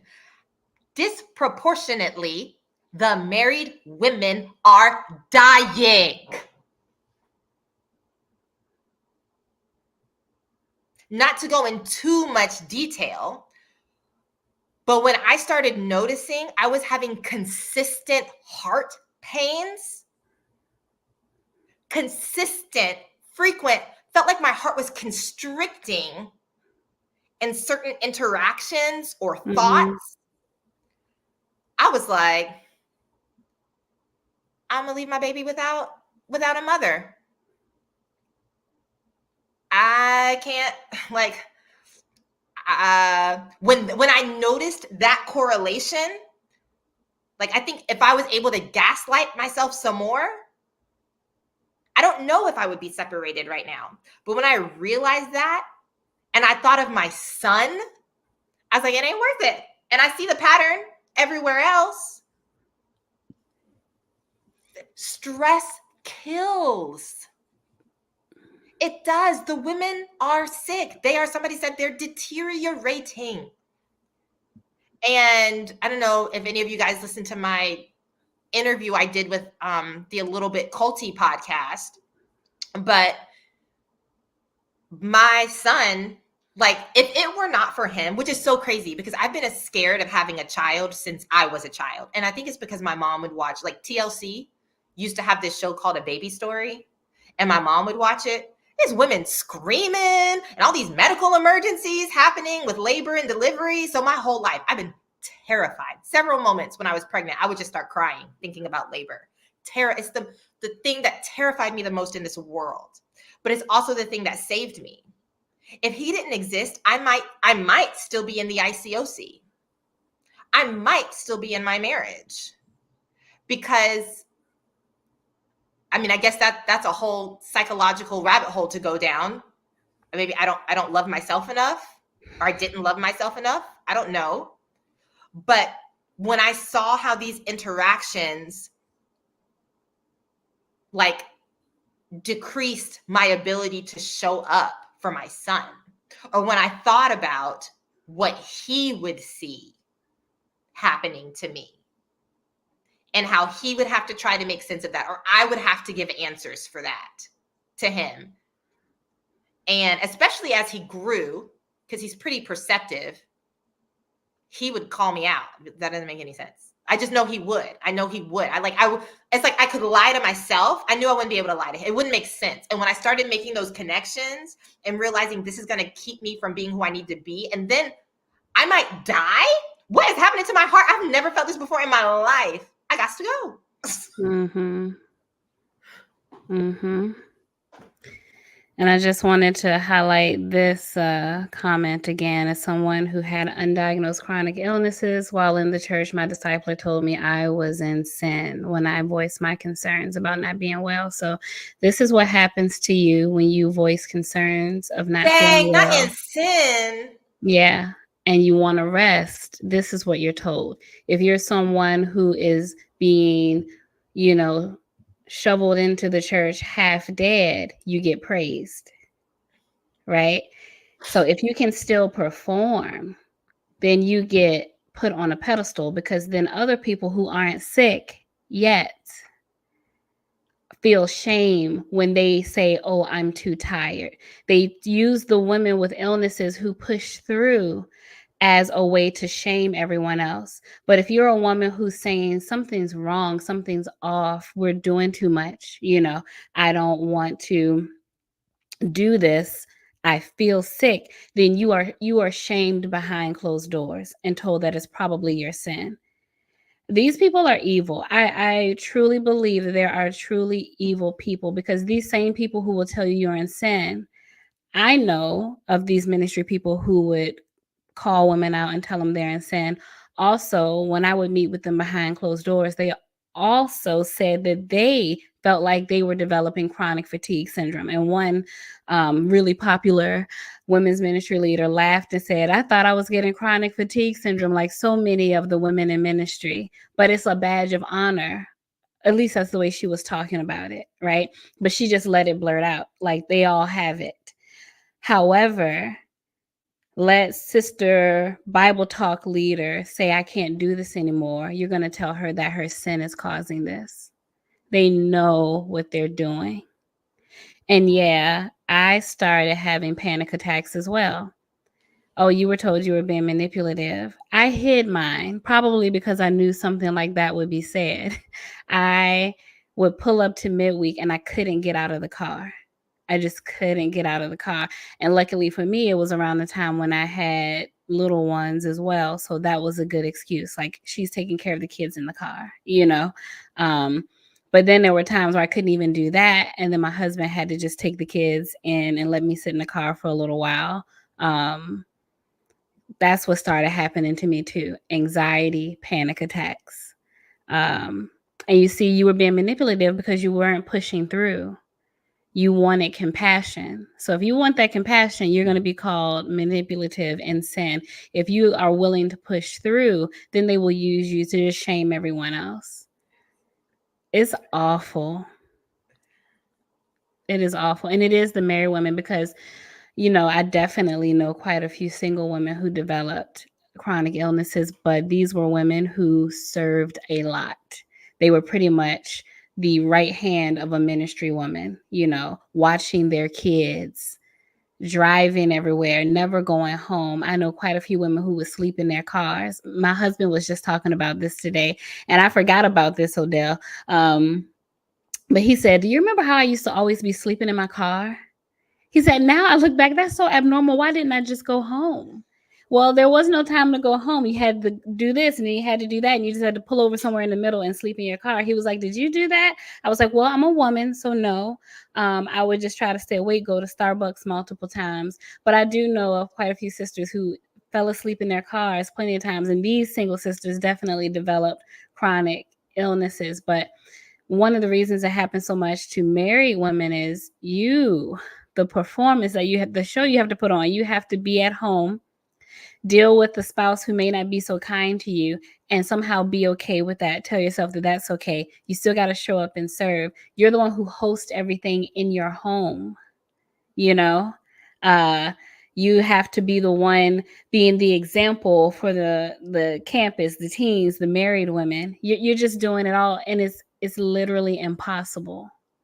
And you And will get then no compassion. always in the back of your mind, knowing your spouse is your handler. Yeah. And that even Yes. if they say it's okay, because of the system that you both obey, that there are not infinite chances for Yes. whatever that behavior is, that it's okay. It's not going to be okay every day. No. Like, so how many times do I have to be able to be tired?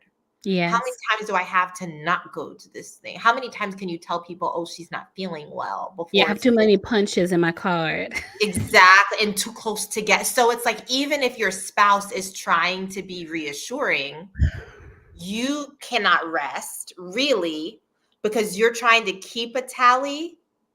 Because then again, even if your spouse is well-meaning and your spouse is not keeping the tally, someone is in that Mhm. organization, and they will come, if not to you, to your spouse, Yep. talk to them about the tally. And then your spouse is tasked, your husband, because I don't think anybody ever comes to a woman to get a woman to talk to her husband. No, So the never. husband then has to come to you, "Hey babe, so how's the spin?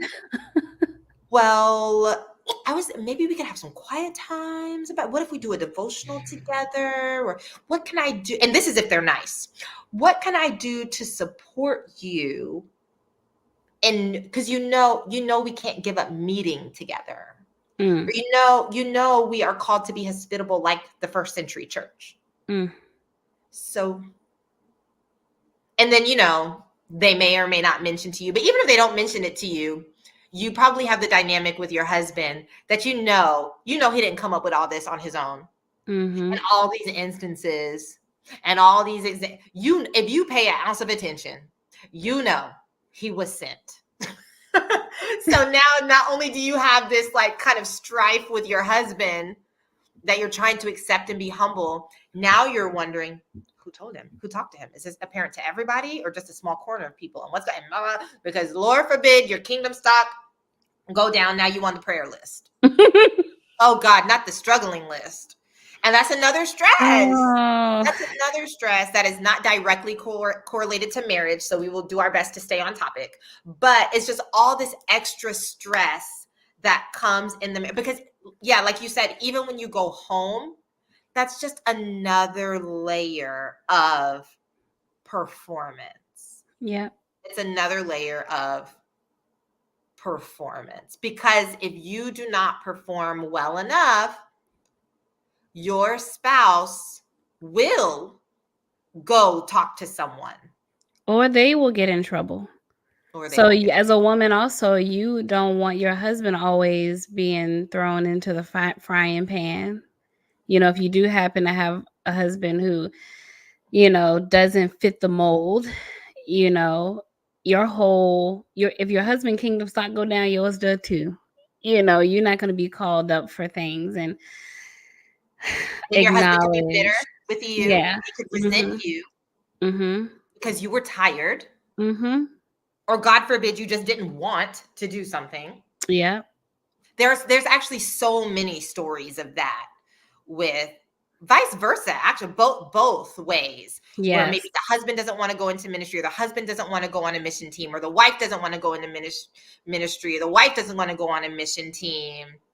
Exactly. Mhm. Or one of them doesn't want to serve the teen ministry or so. And then because one of them Mm. has these, what are they called? Delusions of grandeur. They Mhm. want to ascend the ranks, and they feel like, God, this dud I chose to marry, if I would have Yeah. known they weren't so ministry driven before, God forbid, if I actually really got to have a real conversation with them before we chose to get married, I knew this about them. I just thought my life would be I thought I'd be going to mission teams. I thought we'd be Yeah. Oh doing my this and doing God. that. And Yeah. now this person feels like their whole life is stifled Dang. because of their spouse. And this is not, I've heard so many stories of this, and they share them even from the pulpit sometimes. We're Yep. so much better now. Like, are Yep. you? Because then either one person yields and lets it go, or the other person yields and they're being dragged all around the country or the world. Yeah. Yeah. Or they have 5 kids instead of just Mhm. one or none. But oops, we weren't allowed to talk about babies because you know what you have to do to have babies. Mhm. Like just all these things. And so again, just to go back to, again, I know I mentioned the bait and switch at the beginning. You think marriage is going to be this safe haven, only you find out this is a war zone in my own house, with a front of a loving partnership. Mm. There's all this unspokenness Yeah. under the water. Yeah. But this is as good as it's gonna get, because in the world, you can't have anything. Like, what are they even getting married for? They totally suck. You got husbands just beating their wives. You got people cheating all the time. It's just no hope out there. The reason we even have this hope is because of Jesus. Because without Jesus, a marriage doesn't even work. We're held together by God. So you also have this mindset that this is as good as it's going to get, or this is as good as I deserve. And so that is the perfect segue. Here is the trigger warning. Yeah. We've been talking almost 2 hours now, and here is where we take a deeper dive into, if you thought this was uglier, it's about to get a whole lot worse. Mhm. So again, the trigger warning that there will be references of violence, also sexual abuse. Not sure what you can and can't say on socials these days, but I see a lot of influencers say it like that. And so if that is something you need to maybe go, take a walk and then come back, or this is where we say goodbye. Um, Mhm. I did just want to let you know so we don't spring that on you, because there is, like in all cults, there is a dark underbelly, because if people are given power in a system that abuses them, especially it seems in patriarchal systems, it just seems inevitably it will manifest in a more violent way. And this organization, lots of evangelical church spaces actually are no different when you really peel back the curtain to see what is going on. And Mhm. for those of us who were baptized and joined this church while single, again, as we, referenced in the beginning, they do a really, really good job at marketing marriage as the promised land. And you think it's so amazing. And it is so much better than anything you've ever seen in the world. And so, and you just hear about all this righteousness and all this love, and men loving their wives as the church, and the wives being so happy and taken care of. And so they are so delighted to do all of these things, that they feel so privileged and honored and relieved to be able to let go of life's load to a man who has their best interest at heart. Like, Mm-hmm. wow, what woman doesn't want to be truly cared for? And what man doesn't want to be truly supported, you know? And I don't say that in a snarky way. I think that, you know, who doesn't want those things? A mutually loving, beneficial, excuse me, safe haven in the home, especially when you've come to know all the chaos and control outside of marriage and the organization. So then you come in, you start having issues in your own marriage, and you're like, I'm not sure. Okay, sure. But then you sit down in these group discipling times where people bring their issues to the table and leaders kind of give their advice. And you're like, what is going on over there? Girl. What? And then, Lord forbid, certain stuff starts happening to you. And you're Yeah. like, what did you just say to me? Yeah. What's okay? I do what to make this better? Don't be, okay. Okay. He just told me I didn't see what I saw. And when I'm upset, I am vindictive. I'm gonna have to wrestle with that one. Or, you know, like, and that is mild. So without further ado, we can hop into it. And I've heard things. Asha has had more direct experiences with these types of things. So I'm just kind of gonna let her take it from here. All right. So for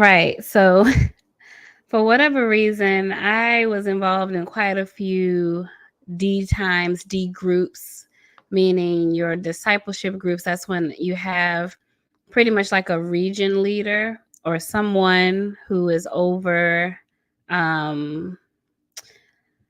a horde of couples, a group of couples, and you get together monthly, all the married couples, maybe about 4 to 5 different couples, to talk about what's going on in your marriage. And Nikita mentioned earlier how, like, when you are brought into this church as a young person, you know, you want to be married, but you do everything you can not to be a part of the marriage ministry because you're so afraid. You're so afraid to lose your zeal or your fire for God. So me and Odell got married, and then we immediately went into the teen ministry. We stayed in there for about 10 years. And so I wasn't in these types of marriage D groups until, you know, well into our marriage. I think it was probably like 8 years, 7 or 8 years into our marriage. And this is my first time seeing some extra crazy stuff. I will have to say, when you are only around other extremely indoctrinated campus people, there is a certain safety there, you know. And I think even my view of what was really going on behind the curtain, as this segment of our talk is called, some of the things going on behind the curtain, I just never thought were occurring. Because, yeah, in this teen ministry, it really was everyone from campus who had come up together and gotten married. And so we were still a little bit in la la land, still very naive and immature, even though there's a lot to say about campus. Okay. But anyway, so let's see.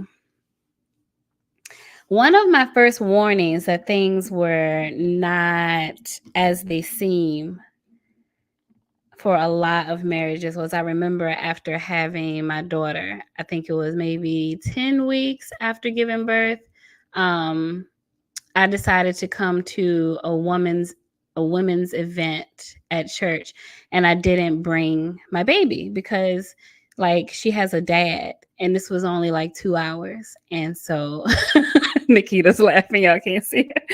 But, like, she has this thing called a father, and he's the other parent. And, you know, there was breast milk in the refrigerator, so I figured I could come by myself. And just the shock and awe of all of the people, like, where's the baby? I literally think they thought I left the baby in the car. Nobody assumed, because this is a women's event, that my baby was potentially with her father. So, and I was just like, she's with Odell. And they were like, oh, wow. And I was like, yeah, this is the joy of being married to a disciple. I'm attributing all of my husband's goodness to him being a member of the church. And I remember this woman who's a leader in the church being like, well, that's definitely not the case for a lot of people. That ain't got nothing to do with it. It's plenty of brothers here who wouldn't do that. And I was like, that's strange. So anyway, that was kind of like my intro. And so I go into this marriage D group. So let's see. I do just want to say that women being told to pretty much have intimacy with husbands as not necessarily consensual is very much encouraged. And there are women who were dealing with narcissistic abuse and physical violence. So one of the things that I saw in these D groups, I remember one D group where we are sitting around and this sister is in tears. She's crying because the abuse she was experiencing was more on the verbal side, and just being treated very cruelly and very blatantly, without missing a beat. Her husband says in the D group, well, it's because she did this thing. She knows that when she does this, this is how I'll react. So if she doesn't want me to react this way, then she shouldn't behave in this way. And I expected everybody to go off. I expected everybody to be like, are you insane? Are you out of your mind? But everybody was just quiet, and she's just sitting there with her head down, crying. She doesn't say a word. And it's like these brothers who are supposed to be correcting him or helping them in this D group, are like struggling with what to respond to him. So that was a huge thing. Like, how is this okay? And so since it took everybody a long time to say something, I'm the one who said something. I said, I'm sorry. Did you just put your sin on her? Did you just accuse her of your poor behavior? Did you just make her responsible for your sin? Because from what I understand from the Bible, we're all responsible for our own behavior. And this is where my first intro into in marriage, for whatever reason in this call, is very different. It's very much okay. Like, this couple have been married for like 20 something years. In this church, it is very okay for a man to say, it is her fault that I'm behaving this way, because nobody else was as shocked as I was. Again, I'm new to this. And so, of course, because my eyes are popping out of my head and I say this, the people who are leading this D group go, yeah, and they kind of come in and agree with what I'm saying. But of course, I kind of got discipled after. Like, the brothers had it, Asha. They were going to say something, not that we disagree with you or you necessarily said anything wrong, but it's more complicated and we need to deal with this. So I was like, I don't know what's so complicated about that. And then one of the bigger things is how leadership literally will turn a blind eye to a woman facing physical violence, is one of the things that I saw. So I was at church one day. I think I might even told this story, but I was at church one day and the church had ended. People were leaving, but there's all these meetings and you fellowship forever. So one sister came back to the church building kind of looking frantic. And then she found me and she was like, something needs to be done. I just stopped somewhere after church and I saw a brother and his wife in the parking lot arguing. And I was like, okay. People argue. She was like, no, but it was very, very scary. Like, this brother was screaming at his wife, like screaming at her face to the point where it scared me. And I mouthed to her, are you okay?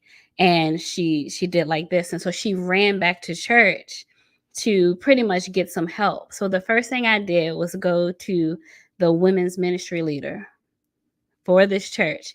And I was like, hey, like, so and so just told me what she witnessed. This is very concerning. Is there anyone who can go out there and help?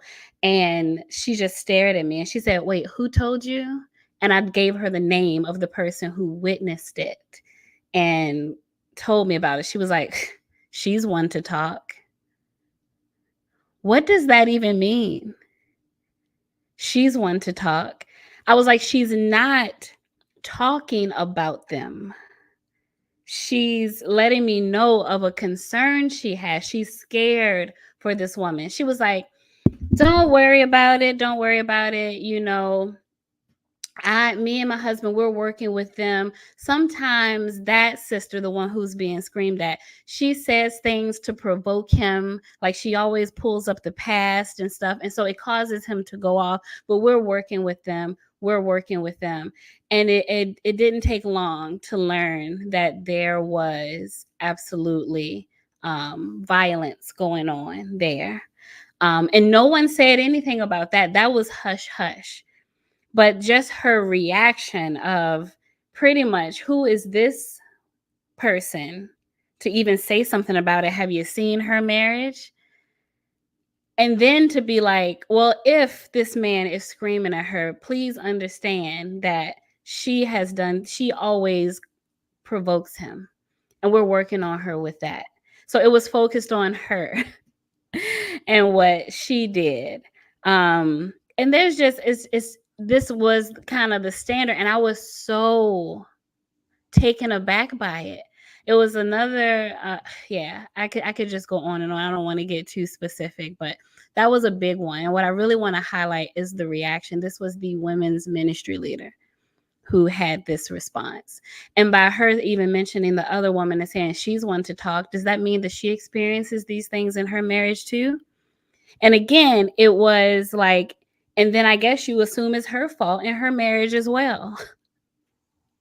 And if she's one to talk because she's experienced it, doesn't that actually make her more qualified? Doesn't that make the spidey senses that she's picking up even more accurate?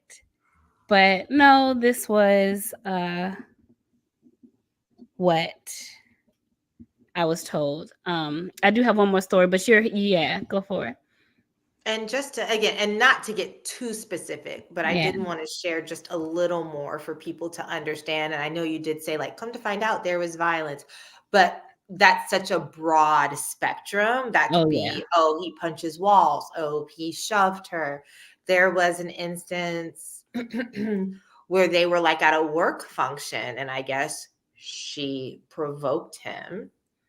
And I guess he took her outside, or when they got outside or something, he wailed on her.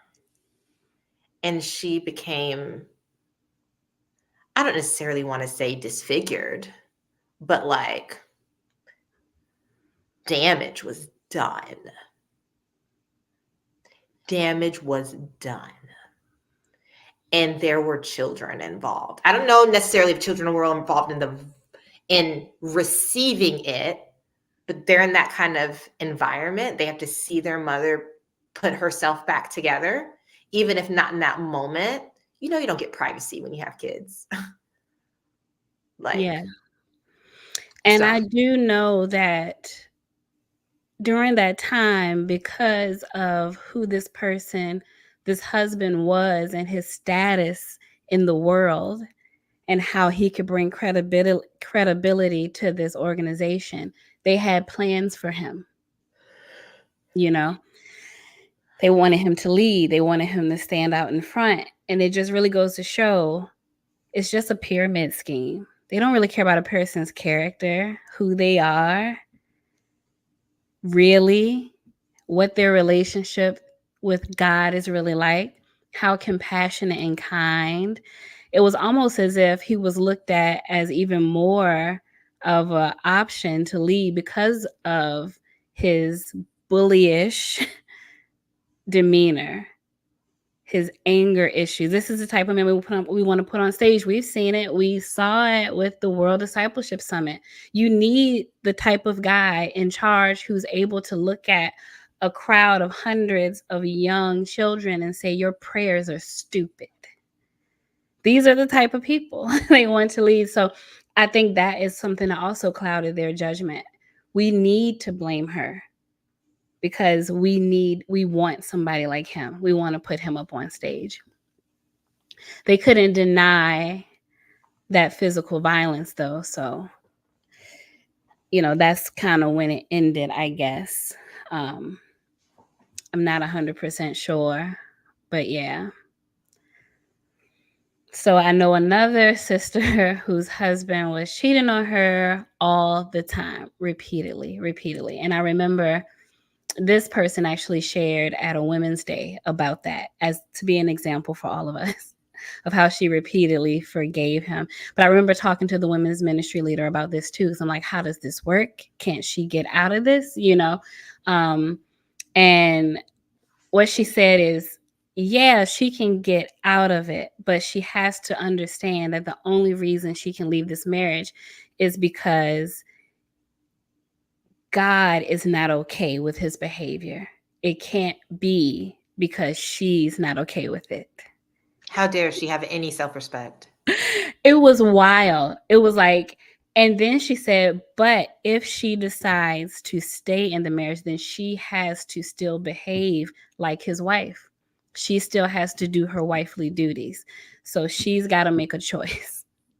And it was like, this is the way, I'm being taught to disciple women in the marriage ministry. You can only be upset with things after you have decided that it hurts God. And that's why you want to take action. It can't just be because you're harmed, So coming straight from the tippy top, that's the mindset. And of course, an environment like this is going to be run rampant with abuse.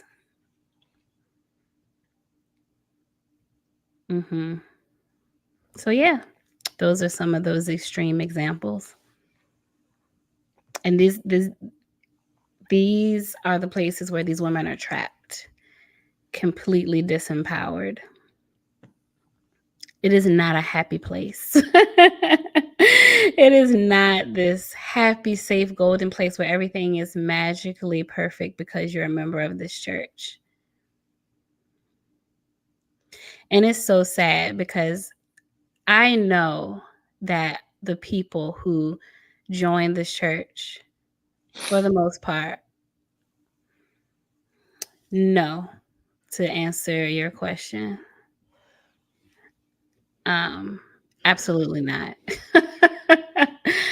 Absolutely not. So yeah, we can humiliate people for small things because what you're trying to do is indoctrinate those people. But these people at the top do horrendous things all the time that gets covered up for the greater good, which the greater good is maintaining the facade of this cult.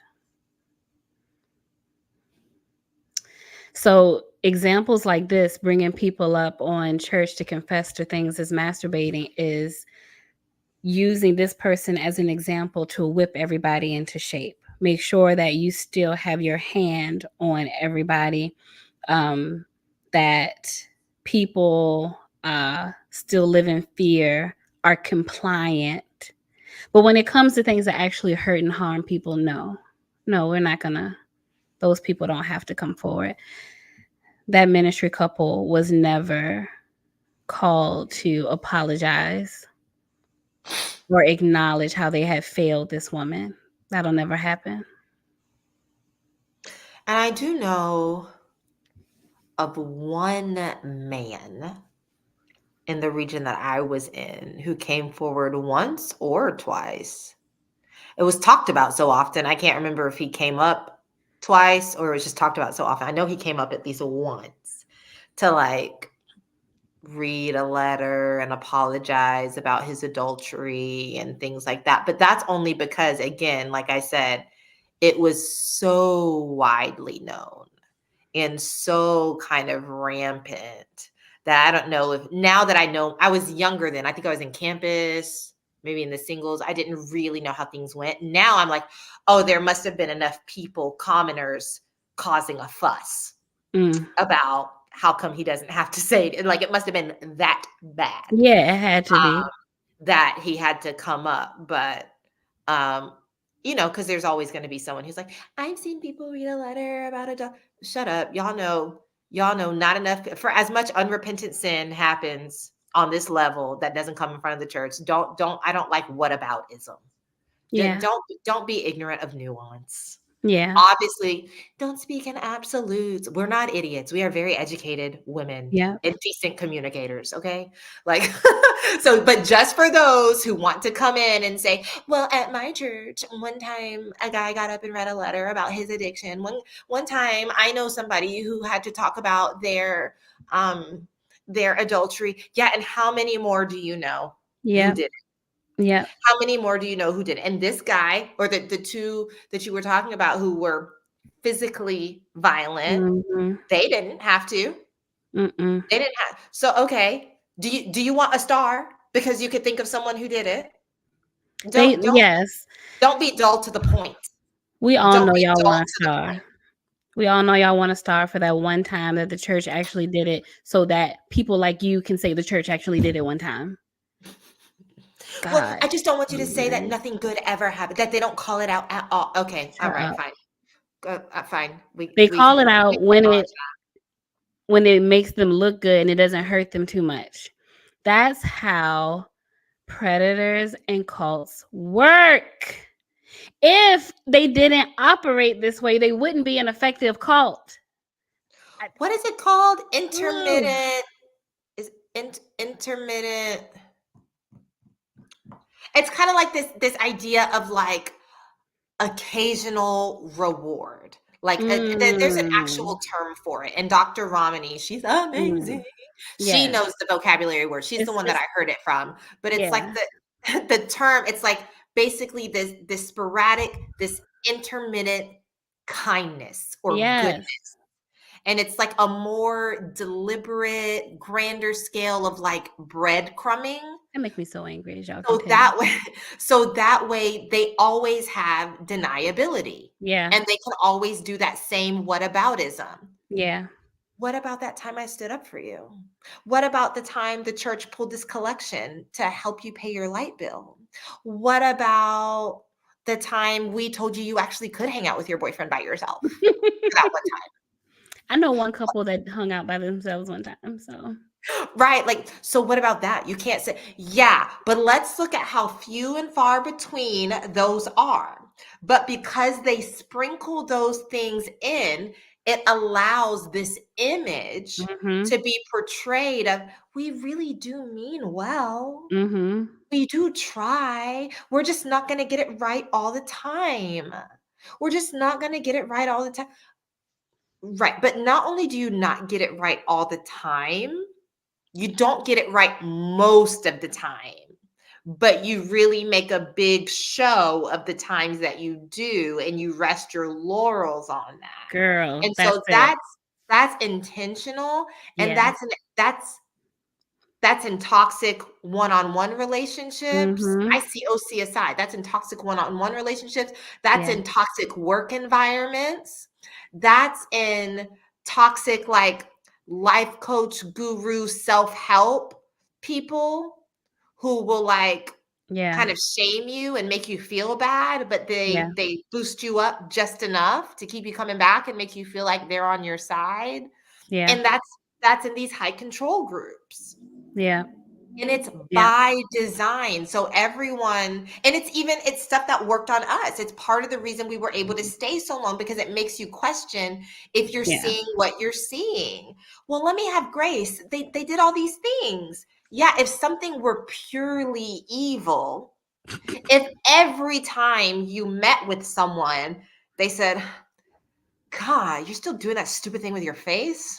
All right. All right. You did what again? You really don't learn, do you? If somebody talked to you like that every single time, you wouldn't stay, would you? You wouldn't say they wouldn't be able to milk you for all you are worth. It wouldn't work. It wouldn't They work. need it to work. They gotta mix in some good with their brainwashing so that you stay, so that even you, when they're deliberately harming you, you can make up an excuse for it because they did that one good thing that one time. That's how it works. They have to deliberately harm you, but they have to do it in a way so that you don't really pick it up and that you feel bad, if you point it out. Yes. And so, anyway, that was another. Well, I don't know. I shouldn't keep adding these disclaimers. I guess I do the disclaimers for those of you who are new. Those of you who've been here, you kind of know this is how we get down. One thing leads to Mm-hmm. another. There are all these little hidden rabbit holes. And look So, at this. This reminds me of a podcast y'all should listen to if you want to understand the underbelly and how this works. But this one says a woman was able to divorce her husband due to essay against their child because he wouldn't repent. Not because of the essay, but because he wouldn't repent. Absolutely. I believe that 1,000%. I believe That's it too. it. That's it. That's pretty much it. Oh my God. And there's this podcast called Clemens with a Z podcast. Clemenz, and they spell Clemens with a Z. And it's the story of someone named Stephanie. It's called Stephanie's Story. This is a person who was, thank you, Nikita, continuously essayed by the family of her parents' disciplers for decades. But these disciplers were right hands to the ministry people. And her family, she and her children were continuously essayed by this family, and they were told to forgive. They were told to overlook. It was hidden. And she's one of the people named in these lawsuits. Because this is how it works. I do not care about the one time someone was called up on stage when these children were harmed for decades because it made the church look bad. And this family that was responsible were so instrumental in growing this cult. I do not care. I know of a lot of good, and y'all get on. You think someone who been in this place for 21 years doesn't understand how it works? I was the good going around making people question whether or not they should leave. Shut up. Stop talking. You sound crazy. Anyway, um yes. And then of course they start all these task force to act like it's the first time they ever heard about the subject because their hearts are so good. And then they're going to tire out that task force until they don't want to show up anymore. I know so many people who feel like they have been traumatized by the task force because it was never meant to do what it was supposed to do. It was a front to say we're trying to do something. But people would show up to the task force and just be given homework, more and more homework, more and more homework until they just got tired and said, I can't do this anymore. And then they were like, oh, well, we tried. You guys stopped wanting to answer the question. So we tried. And It's I just made a so, connection. Everybody in the task force were all probably the people annoying the leaders. yeah. Were all the people calling out the biggest, oh, your voice is so needed. Yeah.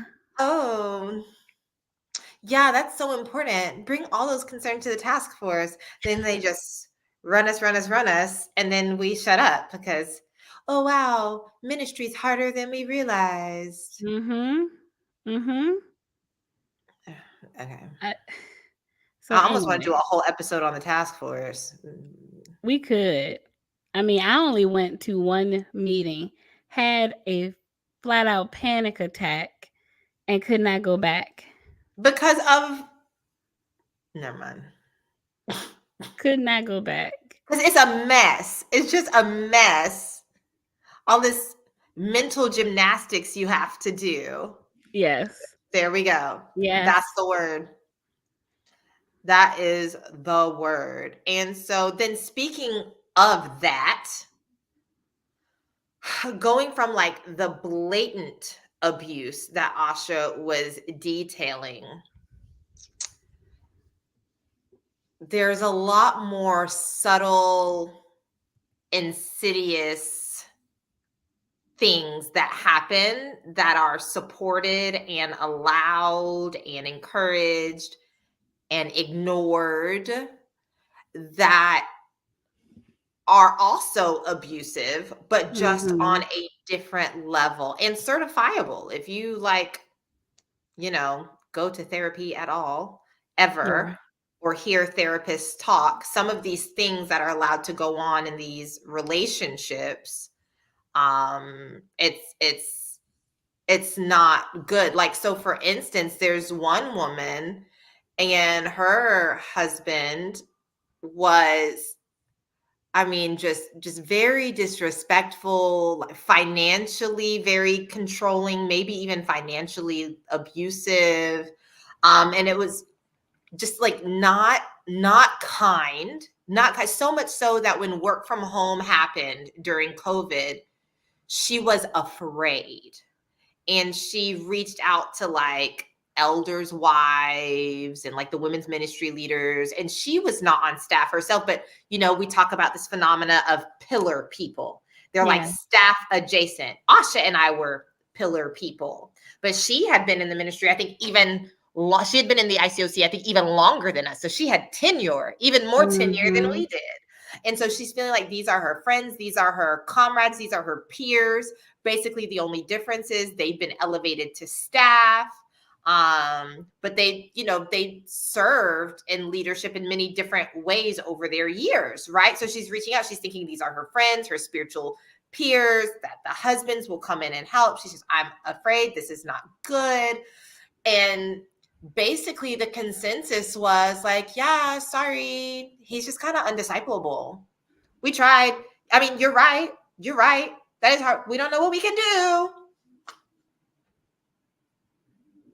She is afraid and on edge. And I don't believe there was ever any physical violence, but the anger, right? And anyone who's ever been with someone who like yells at you or is kind of aggressive in their demeanor. Like, I actually don't have many memories of my mom physically harming me. Like, I don't have many memories of my mom actually spanking me. A few, but it was the 90s and early 2000s. It's par for the course. Especially in a Black household, I think our Caucasian counterparts are a little ahead of the curve for us in that, but not below a certain income level. That's all. But that's another socioeconomic lesson, and we're not here for that. But so I don't have any thoughts of my mom being physically abusive. But was I absolutely terrified of that woman? Like, when she would call me sometimes from another room, I would physically shake as a teenager. When I was at school, I think as a senior in high school, my student government advisor, she's an adult, she's a teacher. I've only known her to be mostly kind. She shouted for me from another room, not even angry, just shouted for me. My blood ran cold. And I was like, whoa. I was like, okay, you're not in trouble. You're not in trouble. Just go see what she wants. And I just say all of that to say that just because he didn't hit her doesn't mean that it's not a very scary and unhealthy situation.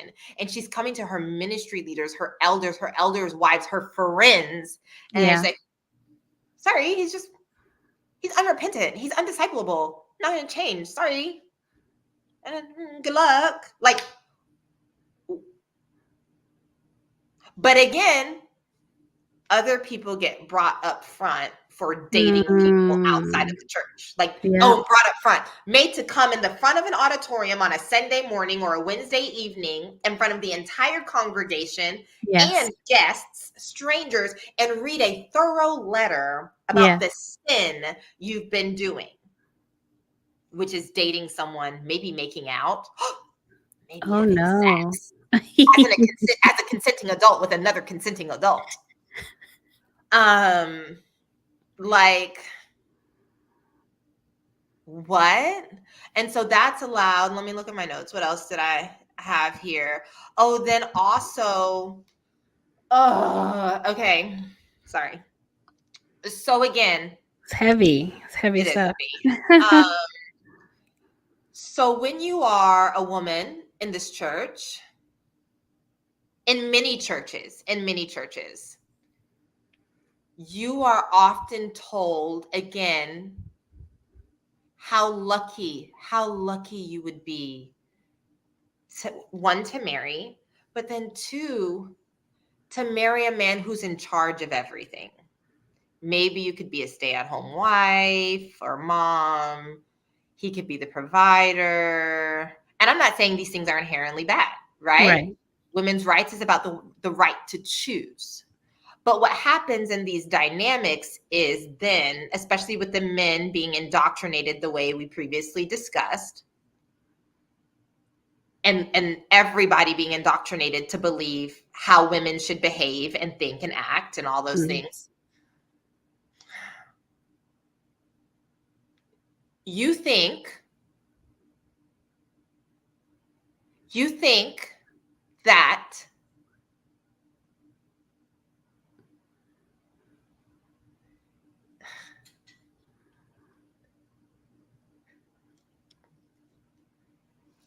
Oh, I'm sorry. I was like, I saw it. oh God, I was meant to remove myself. Oh no.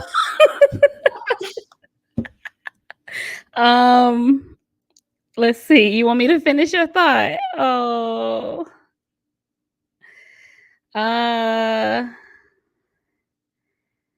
Okay.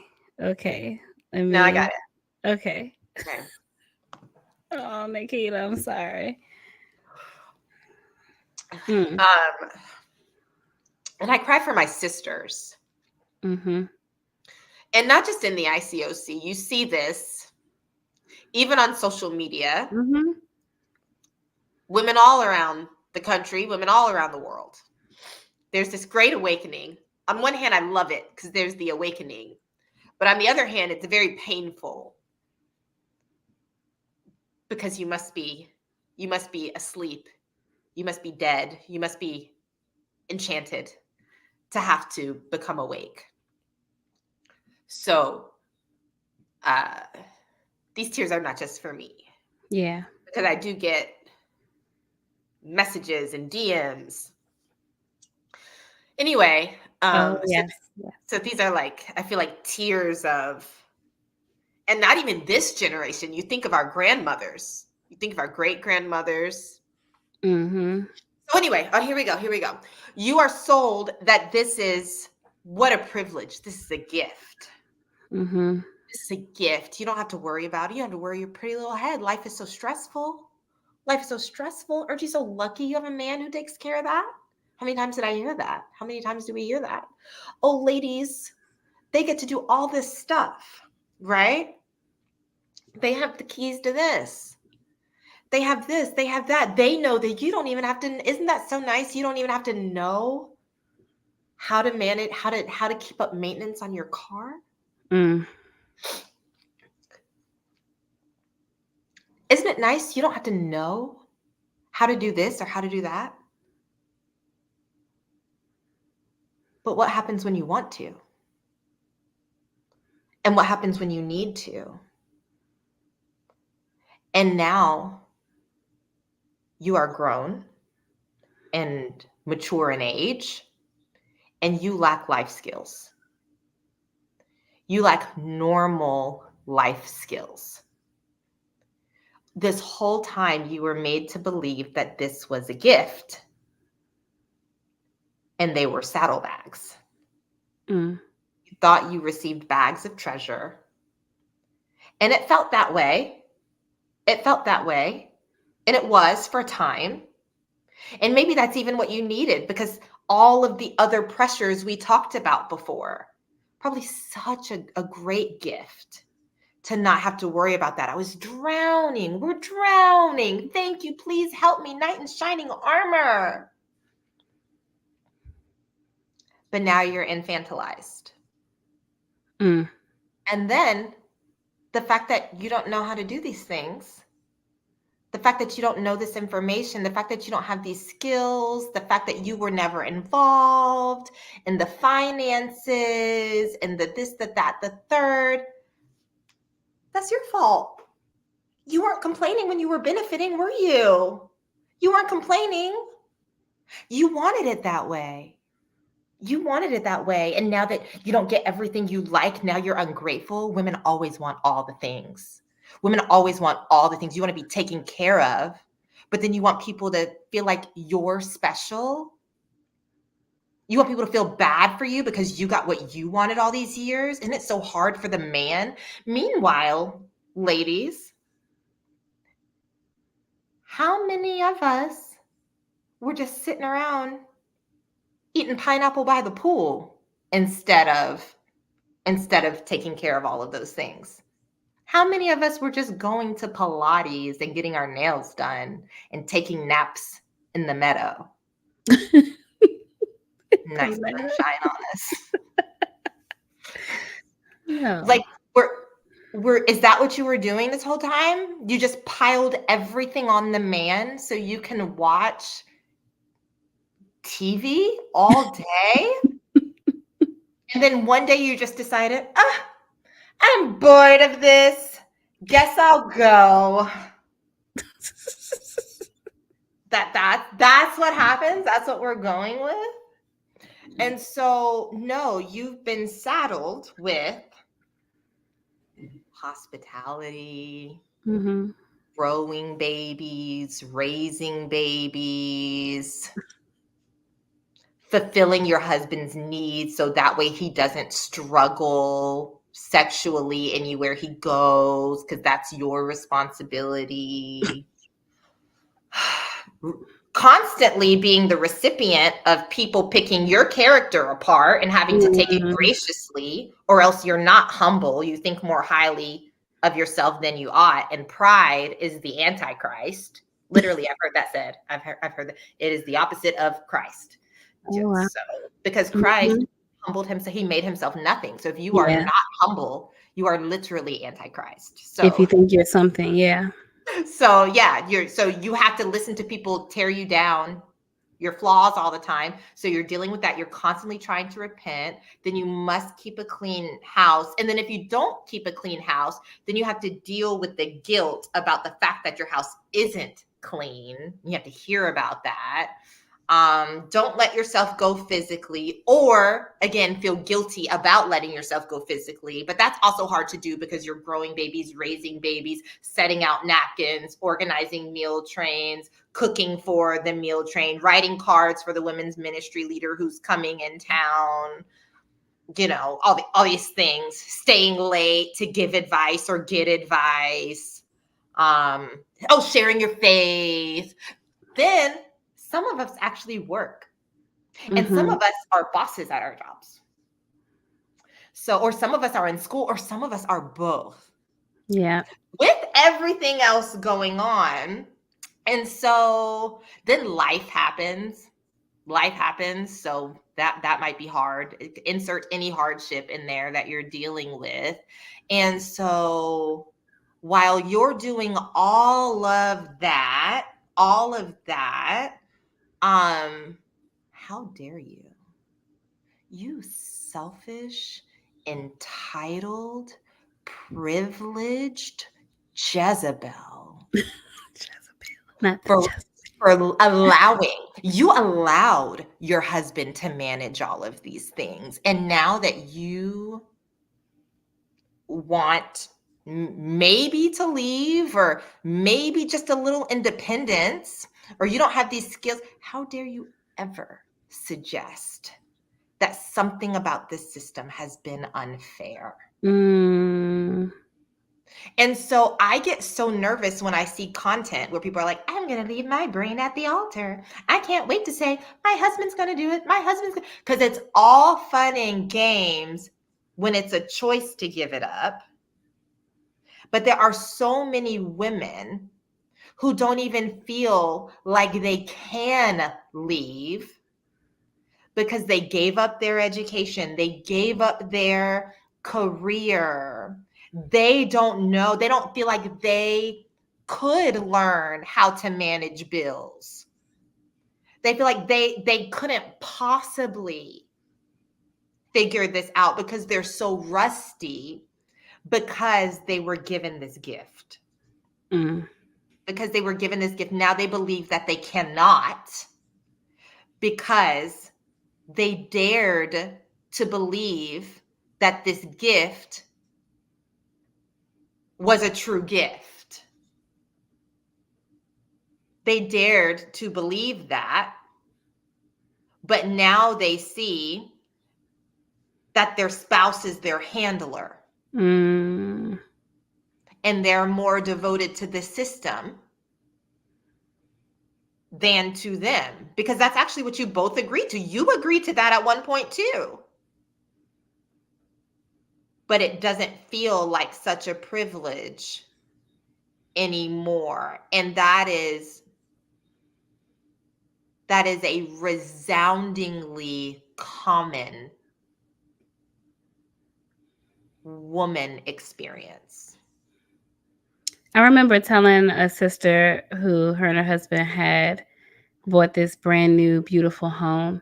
And I told her, congratulations, y'all are killing it. She said, I don't really feel like I've done anything. I feel like it's all him. And I don't know how many women I've heard say that. I'm not doing anything. It's all him. And I'm thinking to myself, your husband wouldn't be able to do anything he's doing if it wasn't for you. Oh, yeah. And then don't even get me started on how the women are paid only half of what the men make in this ministry, too. I mean, if this organization, evangelicalism, doesn't send a message that women are just not worth as much as men, this is it right here. Just because they preach, they deserve 50% more than what you earn. When we actually talk about the work, it is on these women. Do not even get me started on how much work the women do. You got to be kidding me. I mean, no, like and I literally, know like it's you real. said, if the women were not doing the things that they were doing, The the men men would wouldn't be not able have to. the freedom or the time or the energy to do that, unless they outsourced a lot of things and made it someone else's part, which is a common strategy that they do. But again, obviously it's not the best, which is why they keep pulling in who? Yeah. Women. Yeah. Like it's becoming an increasingly common joke that it's like, women, imagine how much you could achieve if you had a wife. Yeah. Or if you just had like a good bestie roommate. Like, can you imagine two women getting together and deciding, and two moms getting together and deciding to live life together? But like, yeah, I would love to see your husband be able to do his job the way he does, being able to focus on that, travel, get promoted without you taking care of his home and his kids. How would he do that? It would be impossible. Like, and so many women just don't even see that, oh, that's right. My husband's only able to do what he does because I take care of his kids, make sure his meals, laundry, and stuff is done. Oh my God. So, and this message is definitely for more of the women whose husbands take care of everything. Finances, bills, they manage everything, you know. You don't have to worry about it. I'll deal with the insurance, I'll deal with, the mortgage, you don't have to think about it. I'll set everything up. Even for women who do work, sometimes the husband is the one who manages everything and sets everything up and then instructs you on what your contribution is. So you don't have to see the big picture. And a lot of them feel like, I'm not doing anything. It's just not the truth. And it's wild. I think for me, did you want to say more, Nikita? You're on a roll. I think then you have, this is not as bad, but it did lead to some bad things. But then you have someone like me who kind of well, first of all, Capricorn. I don't trust nobody. I'm always preparing for the worst. I always know life can get worse than what it is. And so I'm like, I just always will. It can and it will. Bad things are coming. So I did not want that at all. So I got constantly shamed for that, to the point where I came up with a system. First of all, I married Odell. So I was like, Odell, you do not tell these people that we got married and you still do your own laundry. Do not tell them that you are still a capable adult who can do your own laundry and don't need me to do it just because you put a ring on my finger. Number two, I'm going to keep my own bank account. What we can do is you can come to Bank of America like me. We can connect them. And since they're technically connected, we'll just tell people that we have a shared bank account. Like, I'm not lying. We still have that to this day. I love that man with everything. I trust him, but I'ma always have my own bank account. I'ma always have my own credit cards. I'ma always have my own career. Like, that's just how I think. So in that environment, I had to hide a lot of that. And I had to be quiet about who I am and how I do things, and the excitement I had about like my career. My excitement was never very much a lot of the things that our church felt women should be excited about. So I pretended. One of the big jokes my discipler had was, you know, me and Odell were gonna go out to dinner one night, and they were like, "Oh, where you going?" We were like, Ruth Chris, which is kind of expensive. Because like, "Oh, you celebrating something?" I'm like, "Yeah, my master's degree," and they didn't know that I was getting it because I didn't tell them. So you have to hide those things, you know, because you're not fitting in the box. And their running joke was, Asha just showed up one day with a master's degree and didn't tell anybody. And I'm like, yeah, because I didn't want y'all to ruin it for me. I didn't want to get the side eye. I didn't want to get the disapproving looks, you know. So yeah, which just that made me feel very, very insecure that I wasn't fitting into a certain box. So then there's that side of it as well. And again, one of the reasons my husband's like, oh God, we're not a part of this church anymore. Go get your PhD, whatever else you're trying to do. I'm trying to plan a solo trip to Ireland right now. He's like, go for it, you know? But it's just wild. And what has happened to women, we just can never be okay. We just can never do anything right. We can never be okay. But I guess what I'm sharing definitely isn't, I think, to the extreme of the disempowerment that Nikita's talking about, you know, but I guess I share my story to say it's hard to escape it. It is what's pushed. It is what is pushed as the will of God. Another way to make it harder for women to leave, to make it harder for women to voice what's going on. And the only way you survive it is to lie to yourself, make everything okay. You know, it's just another layer that is harmful to women in this organization. So, yeah. It is. Well, so one of our newer favorite creators, her name is Swoop. She does these like Mm-hmm. YouTube documentaries on like all kinds of stuff from cults to like different scandals. But Yeah. anyway, she does these things after she's been talking for a long time or after she covers something heavy, a kitty palate cleanser, where it's like, "Ooh, let's shake that off. Let's shake. I feel like we need something like that. We need something like that. Mm-hmm. We can just roll in Mm-hmm. the middle, like, let's all Mm-hmm. regroup because we're gonna pivot.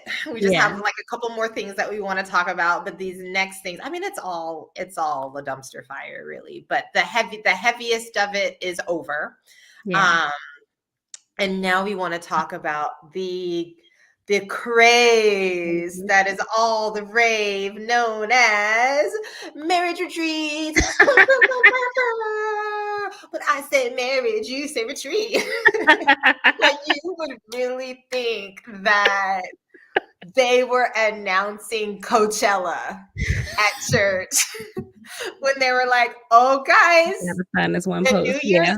coming, so you know what that means. It's time to prepare for next slide, marriage retreat." And then everyone, all the marrieds in the crowd, go Oh my wild. goodness. Woo! Because let's talk about what marriage retreat actually is, right? All this hype, and let's talk about what it actually is. I wish I should have grabbed some pictures, not of people's faces, but like just of the backgrounds Mm-hmm. and like the seating setup and like just because it's not special, because it's really not.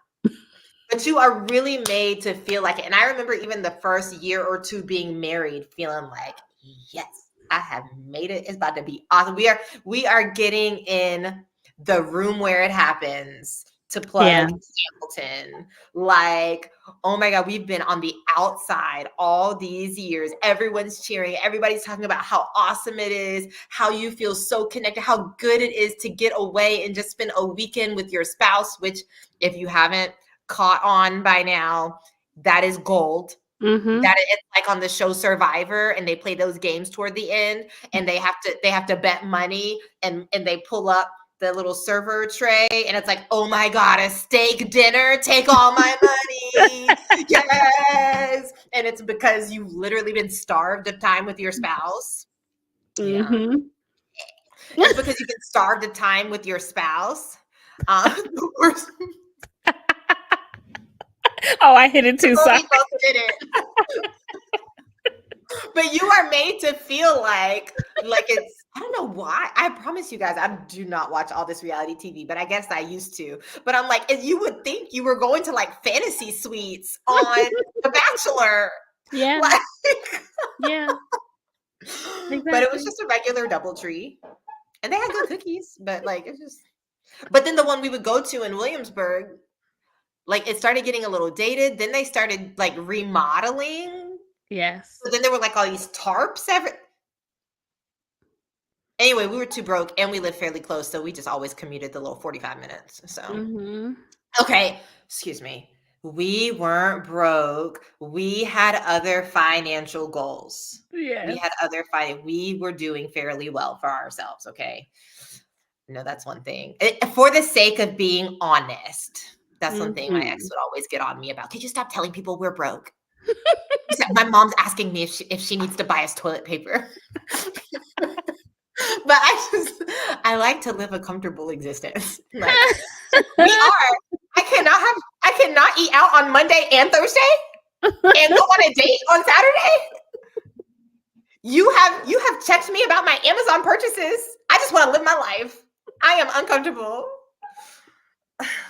Exactly. Oh, they attended as an engagement, but they didn't want to attend again. Oh, I mean, that's real. That's real. But and anyway. I agree with this one. No time to eat. Like, what type of retreat? You know? Yeah. Okay. Sorry, I'm taking too long. No, it's okay. I just had to come back and point to that. Yeah. So that's what we're gonna get into. See, no, but they can't even control that. You just hear.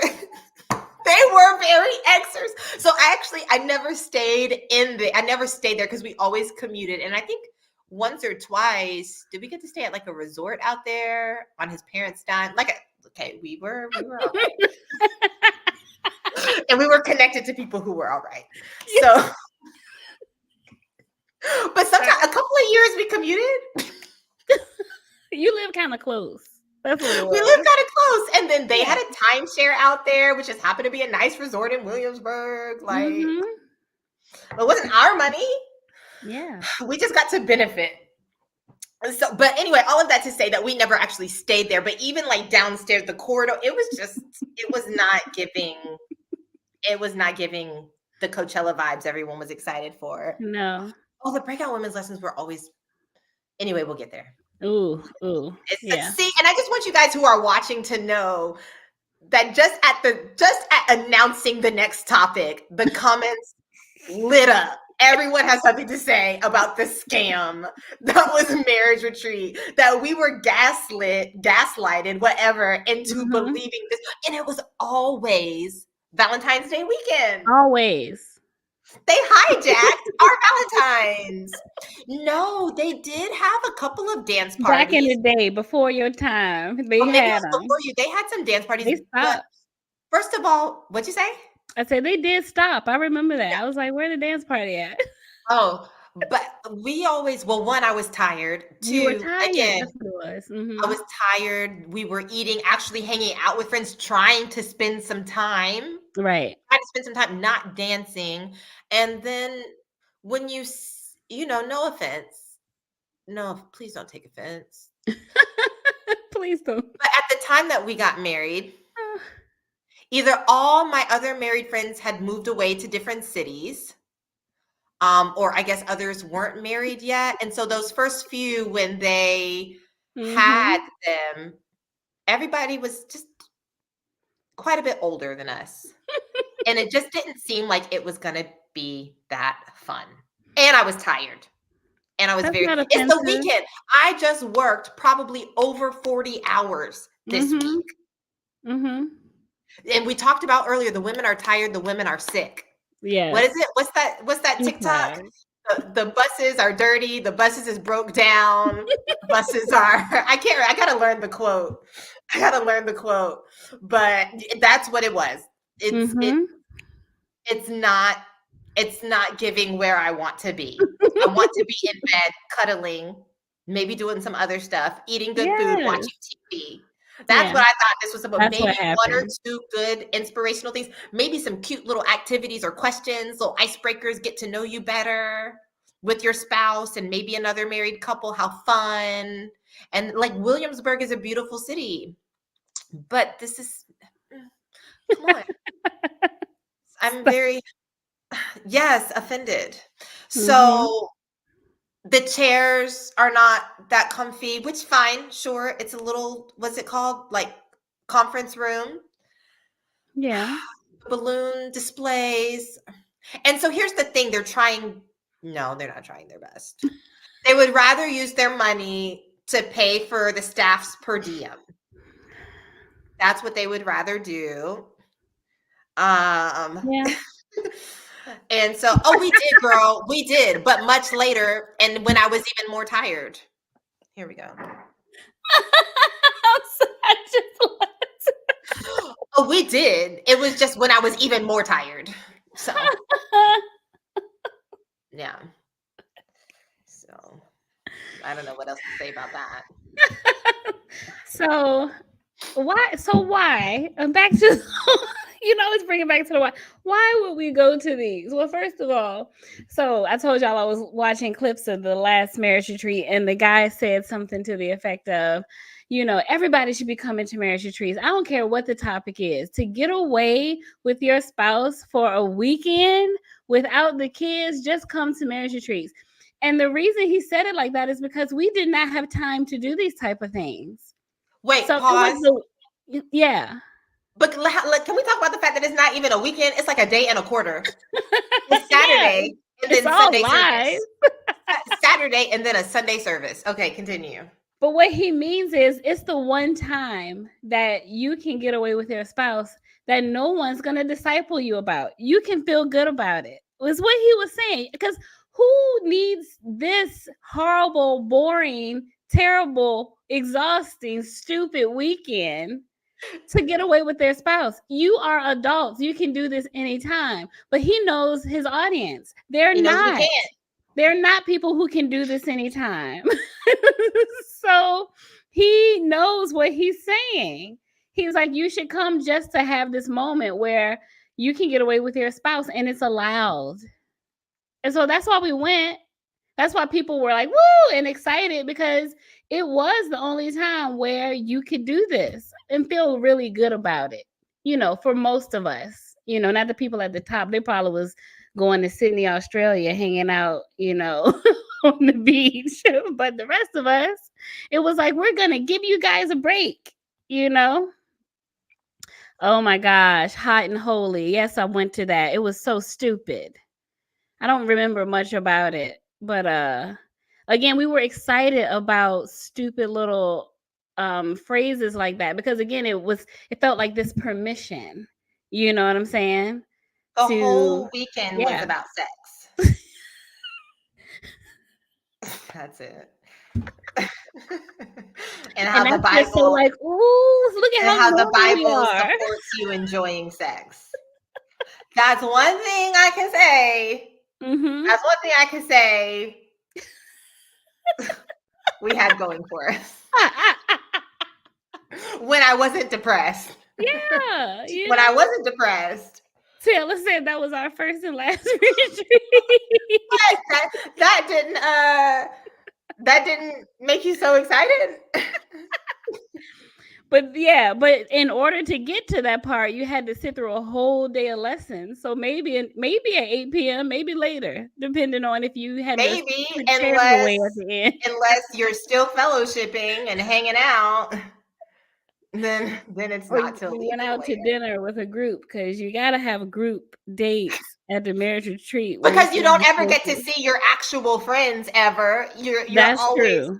giving to people, pouring into or getting discipled or trying to convert people. I used to say all the time, actually, when people would be like, well, I wish we could hang out. I would say all the time, like, I get it, but I don't even have time to talk to my best friends. Yeah. Like, I would say that as like, that's just the mission. Yeah. Like, I never get to see my best friends. Like, it's just the army of the Lord. That's just the life for the Lord. Yes. Like, this is true. This is true. Well, since Kat said it, it's okay. I thought it. Oh my gosh, yeah. Oh my gosh, I definitely thought it. Thank you, Kat. That's how you use your position as a white woman. That's what I'm talking about. Welcome to the cultured community. Kat's in because she gets it. It was so awkward all the time. But it has to be. I mean, how can you not be awkward in this fishbowl? And so, Echo wait, chamber here's the fishbowl. thing, because I don't want to be ageist, right? Mm-hmm. The problem is not that they are old. No. I love that for y'all. Yep. I love that. I love it. Give me all the experience. The weirdness is, and you'll actually notice this if you look at a lot of ICOC lessons about anything. Mm-hmm. It's all so kitschy. Like, it's all so gimmicky. Mm-hmm. I think the Sunday sermon, his points were song titles, like sexual song titles. And then at 1 or 2 points, he did a little like karaoke style performance. But we were eating it up. We were eating it up. I was like, ha ha ha. Oh, they're so passionate. Oh, you get it. Yeah. Like, but it's just like, okay, wow, thanks for that. Like, when you're not conditioned to adore everything they do, you're allowed to step back and be like, ooh, that's not it. Yeah. No, yeah. So yeah, it was just really don't share that one off. I'm not gonna do it. Once is enough. We might be able to get away with the other one. I know you're like, do not tap on that comment. Y'all can say it. I just don't know if we can put it in the I would love it. Y'all say all the things. Say it. It's just say all the things, please, so other people can find it themselves. We, however, cannot. I don't think. I don't think so either. I need to find out some more of the rules. Everything is our opinion. Everything is allegedly. Allegedly. Oh, we forgot to put that in there. Yeah. Mm-hmm. Let me add. And we didn't say, anybody's names. So that is true. That is true. Here we go. For legal purposes.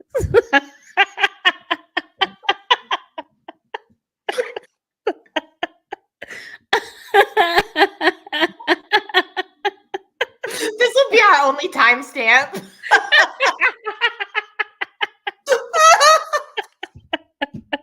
Like, I know the videos are long. Good luck finding things, but this is where you can find our disclaimer. Yes, exactly. Oh my God. Okay. So let's see. What else is there to say about marriage retreat? I put some notes. Yes. the point A was boring, but I think you guys have copied that. It just is, especially like after your first maybe 2 years of marriage and the novelty wears off. It's just like, it's like your everyday sermon, except you add marriage to it. Yeah. Are you sharing your faith? Because marriage is a ministry. Yeah. Are you being forgiving and not letting any bitterness come up? Are you always forgiving and having grace? Because that's how you be in love forever. Are you spending time together? Do you really, really know your spouse? Because only when you know your spouse can you really make sure that they get into heaven. Like it's just all the same message, but sprinkled with like, because marriage. Oh yeah, let's see. Let's pivot to the women. And Lord, look at me. Okay. All right. In the women's breakout. Then okay, y'all, here's something funny. When I put them on, there's always a 5-second adjustment period. We're getting real cozy with each other here. In the women's breakout lesson, she said sometimes oh my gosh, okay. She wanted to kill her husband. I was like, is she telling us her plan to how she would make her husband disappear? Was maybe. She's trying to normalize feeling miserable in your marriage. That's what it was. True crime podcast. Everything is allegedly. Mm-hmm. But then also, so again, more in the married women's lessons. Again, just did you guys watch? Where was it on? Amazon? No, it was on Netflix. Keep Sweet and Pray. Yeah. That there was like that cult documentary, and all the women trained from childhood were told to keep sweet. Keep sweet. I think even the leader of the cult had keep sweet written on the soles of his shoes. But more for like photo ops. It wasn't for him. It was just more so like just weird. Cult people do weird stuff. But anyway, there's a picture I think of him surrounded by all these young women. They're taking a picture, and he's in a chair and his feet are out like on a recliner, and you just see keep sweet. I don't think I'm making that up. That's too weirdly specific for me to be making that up.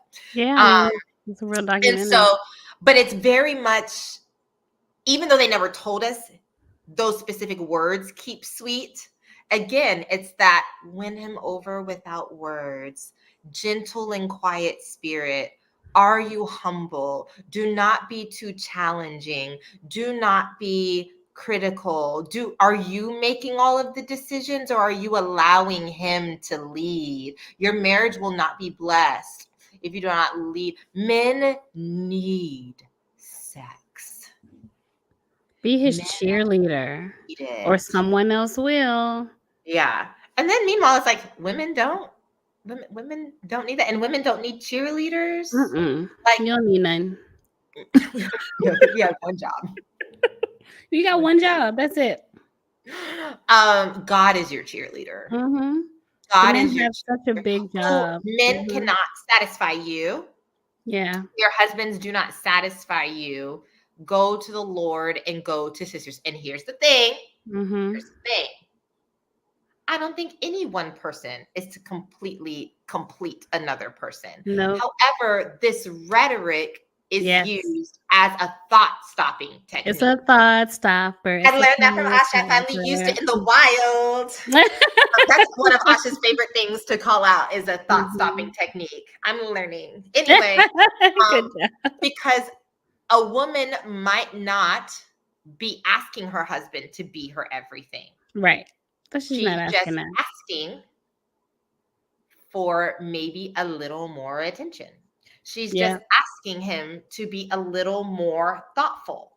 She's just asking him to be a little more romantic, and maybe consider treating her like she's more special than the guys in his D group. Yeah.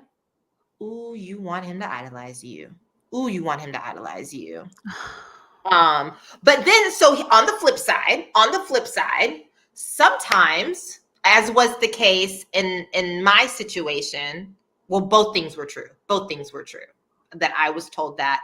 But then also, again, to revisit the unfair expectations on men early in our marriage. Again, I was very depressed. I started like antidepressants just a couple of weeks before we got married. So our whole first year or two was trial and error with me and these SSRIs. My narcissistic mom is raging out of control because she's lost her supply. I now belong to someone else. I answer to someone else before. So I'm getting daggers from her. Work is so stressful. We're in the teen ministry, which is crazy stressful because I'm driving around all these places, meeting with all these girls while I'm leading out. It's a mess. And I'm on all these different drugs. Stop. I'm dying. Okay. But what my ex was told was, be her rock, bro. Be her rock. She needs you right now. You take everything. And so for me, with the upbringing I had, and then the little lived experience I had in relationship experience, because I got sucked into this cult and was put in these weird, separate men and women's relationships where you can't even have true friendships of opposite sex, really, or it's highly policed. I'm drowning. I'm looking for a savior of sorts, right? We're young. I was 24. Very, very young. My brain was not even fully developed, even less so because of everything I had endured. Yes. What I want is comfort. What I want is stability. What I want is to know that I have someone to help me and who cares for. That's what I want. I don't want to control anybody. I don't want to ask someone to give up their whole life for me. I don't want to ask someone to give up their whole personhood. I even asked on a couple of occasions, are you sure you don't want to do this? Is this a lot for you? I feel like this is a lot. This is not fair for you. Him having gotten this advice, be her rock. No, it's fine. And this is fine. We've shared this with plenty of people. I believe we would tell this story the same way because we've talked about this a lot. So this is no secret. This is no piping hot tea drama, whatever. And I didn't necessarily know that. I think he mentioned, maybe he mentioned it to me once or twice that was the advice he got, but not really. And even if he did, again, I am buried by life. Yeah. I can hardly hear my own self think, right? At this point, I wake up in the morning, silent tears just start to flow down my face because I have to live another day. I have to perform at work. I have to perform for the cult. I have to perform in my marriage. I have to perform for the teens that I'm literally, before I even sit up in bed, my eyes are wet. Yeah. I don't want to be here, but I'm not even allowed to feel that way. Okay. And that's the state I'm in. And if I'm 24, he's 25, 25-year-old young man. I'm not old, but I feel like now, not to diminish him, but I'm like, at my age, I'm like, you're a kid. That's a lot to put on somebody, as anybody at any age. And that creates an unhealthy dynamic. Yeah. And that I think is the fodder for a codependent dynamic. Ooh, codependency. He's showing up and saying, well, I'm going to be your rock. I'm here for everything. I love you. Love you as Christ loves the church. So he completely abandons himself. And I check in once or twice. Are you sure? That's a lot. Are you sure? As much as I have the bandwidth to do. Yeah. As much as I have the bandwidth to do. I check in a couple times. Oh, it's fine. Then I'm like, okay, it's fine. Because I'm literally just trying not to end it all at this point. And so, I never had like plans, just to be clear. It was more, what do they call them? Like the passive ideations, where it's like, not that you want to take yourself out, but it's the thoughts of, but I don't want to be here. Like if I could just never get up again, that'd be great. Sorry, this should have had a trigger warning. I didn't expect it to take a turn. Sorry. Yeah.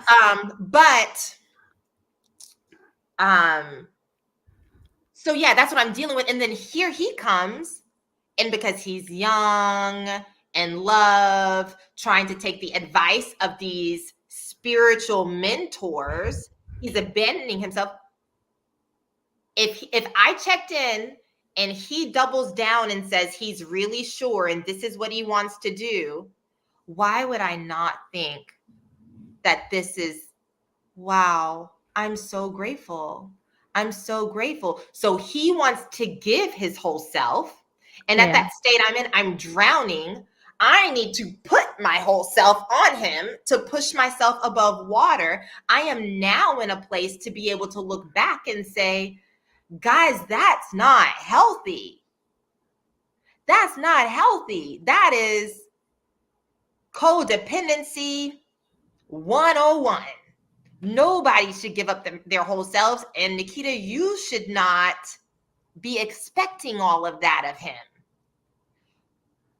Like, but that's the advice we were given. That's the advice we were given for that period of time.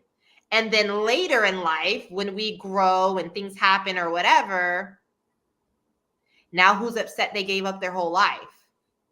And now who feels betrayed that you're upset? But I can't feel so betrayed because you have every right to. That really sucks that is the advice that we were given. These cults create, and my situation is not that unique. Like the specific details may change, but the overall codependency factor, it's deep, and it's not, and that's part of the reason why it can be challenging to untangle. Yeah. Part of the reason why it can be challenging to untangle. And these retreats, again, it just further pushes the narrative. So then when people wake up, and not even always necessarily about their marriage, a lot of times they realize the church is no bueno. And it's like, oh, I don't want to do this anymore. Yeah. And they leave the church. One of the things that you get warned about a lot in the church is when people take God out of the middle of their marriage, they get divorced. The marriages people just don't have a dedication to love. People just they're not committed. They lose their conviction. But after everything we just shared with you about the marriages, when people leave the church and you don't have the puppet masters continuing to make you feel like staying here is God's will. Like, to go back to when Asha said, no, it was a comment. Someone was allowed to divorce their husband, not because they SA'd the children, but because he wouldn't repent. When you don't how do you know if he don't repent unless you allow your children to go through it multiple times? That's some bull. Go ahead, Nikita. Exactly. So those are the types of messages you're receiving. Now, when you leave and you don't have people telling you all of that, and you realize, oh, I have freedom. Oh, I have choice. Oh, maybe God does want me to have some happiness here in this existence. Maybe I don't have to live with someone in a dynamic where we've been trained to be each other's handlers and spies. Maybe I don't have to do that. Maybe, and honestly, it's not even always from a place of like hatred, but even mutual respect. There are quite a few people, even in this Facebook group that we're a part of, that when they talk about how their marriage ended, it's because the two spouses were able to look at each other and acknowledge, man, this is rough, but if we're honest with each other, this would not have happened outside of the ICOC. And it just goes to show that your only success matrix in ICOC is staying married, or in a lot of these extra evangelical Christian spaces. It has nothing to do with you as a person could be literally wasting away, dying, deteriorating, can't sit up straight, hating everything about your life, wanting to die. And that's fine as long as you don't get divorced. They rather see that than see you divorced and actually discovering who you are and being happy. Two happy people does not make them happy. You broke their rule. You made them look bad. It's disgusting. It's absolutely disgusting. And I knew that that's when something had shifted in me. One of the things that I said as I was leaving this church, I was talking to a friend, and she was like, "Oh no, can't you just take a break? Or maybe go to a different church where it's not so strict." Because my best friend, her and her husband took a break as well, and now they're divorced. And the first thing I thought was, well, is she happy? And she just looked at me. This friend just was like, never thought to think that. And I knew something was changing in me. I was like, how is she? She's still your friend, right? She's still alive. Does she still exist? It was like she's dead now. She left the church and she's divorced. Everything's over. And I just was like, well, how is your best friend? Didn't have any answer for that, because that's not what matters. You only matter if you are fitting into this box, and success is what ICOC says it is. Yep.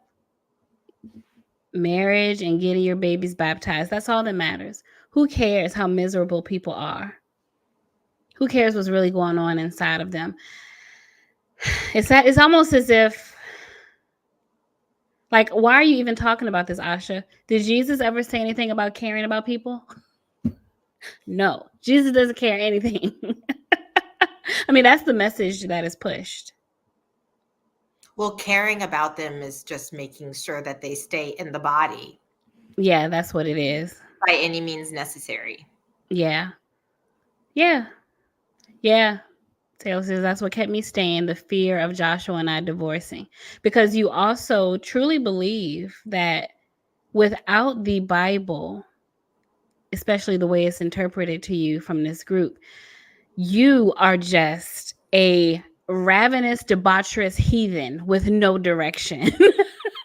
You'll be nothing. No love in your heart. No love or light in your heart. No love or light in your heart. So no morals. You're going to sleep with everyone's husband if you leave. I'm so sorry. The fear that the church turning your husband against you and taking your son from you.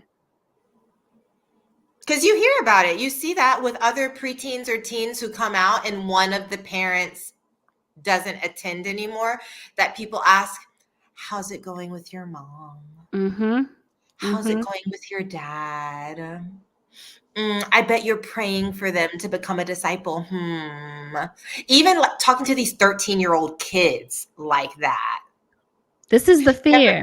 You ever wish your mom came to church with you? Yeah. Wouldn't it be so cool if she came to Women's Day? This church is the only thing that makes you good. That's it. It's the only thing that makes you good. So you're going to lose everything that's good. You might be miserable, but you'll lose everything that's good that you do see. It's a lie. It's a lie, y'all. If that's what you're afraid of, please. It's please so sad. Don't do. Yeah. But it's actually just like when you leave, again, and you're not controlled by these contrived standards, you're able to actually think, what does make me happy? What does make my partner happy? And then you just realize, you open your eyes and you look around and you see that there are people all around you that have separated and came back together, or separated and divorced, and they don't have to be enemies. They don't have to be at all. You can have a mutual respect for each other and be able to acknowledge, man, that's unfortunate what we got wrapped up in. I wish you well. I love that. It didn't happen. Yeah. They thought I was out here thoughting them Bob. You literally, have you to work be. so much. You work so much. Meanwhile, I still have my sense, and I'm Imagine that. Imagine I still imagine, take care of my child and go to work and school. imagine it. Crazy, right? Imagine that I just did not turn into. And it's crazy because you can't even think of what you turned into because a lot of the things that they demonize, it's like, okay, and so if you did, Exactly. True. is that bad? Right. Is that bad? A lot of Well, these things that they even scare you with. Like, exactly. okay. But I guess you're saying, oh, I actually still care about my husband, and Yeah. he's still a good person, and And he still so cares about me. he still cares about me. Ain't that crazy? Just Anyway, thought I it's was just stupid. gonna turn into a monster. Yeah. Stupid. It's so dumb. But it's an effective tactic though. It is. It really, it's like the boogeyman. Mm-hmm. Oh, did you hear? They're getting divorced, but yeah, she stopped coming to church 7 months ago. We heard that all the time.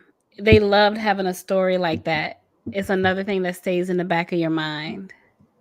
And I You keep know. saying she, but it is usually the women who leave. Mm-hmm.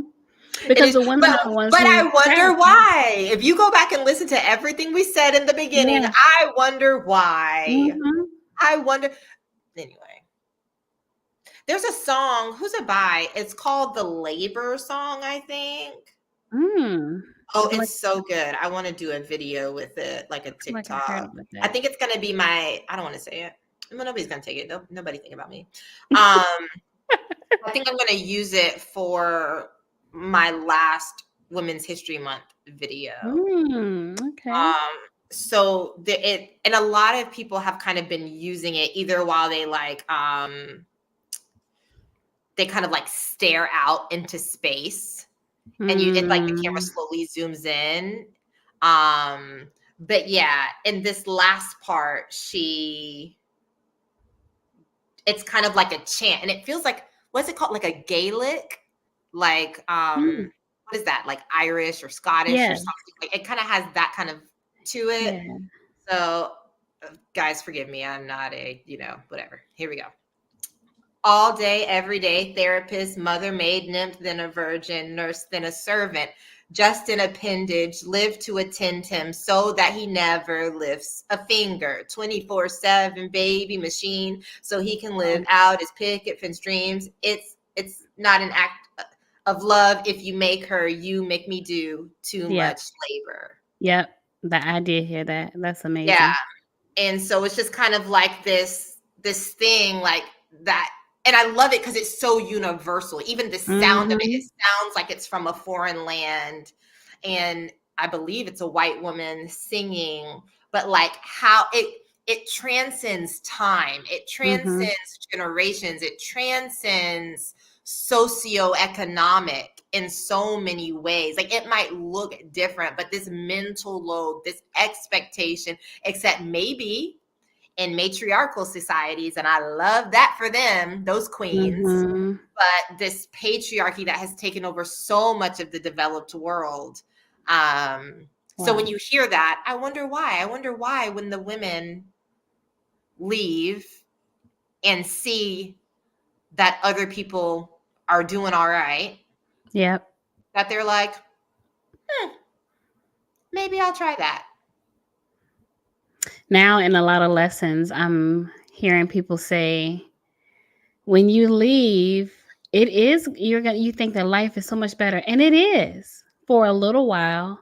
So now they're trying to cover that base. Like, so, because they tried to say your life will fall apart. But now they're at least acknowledging that it does look good for a little while.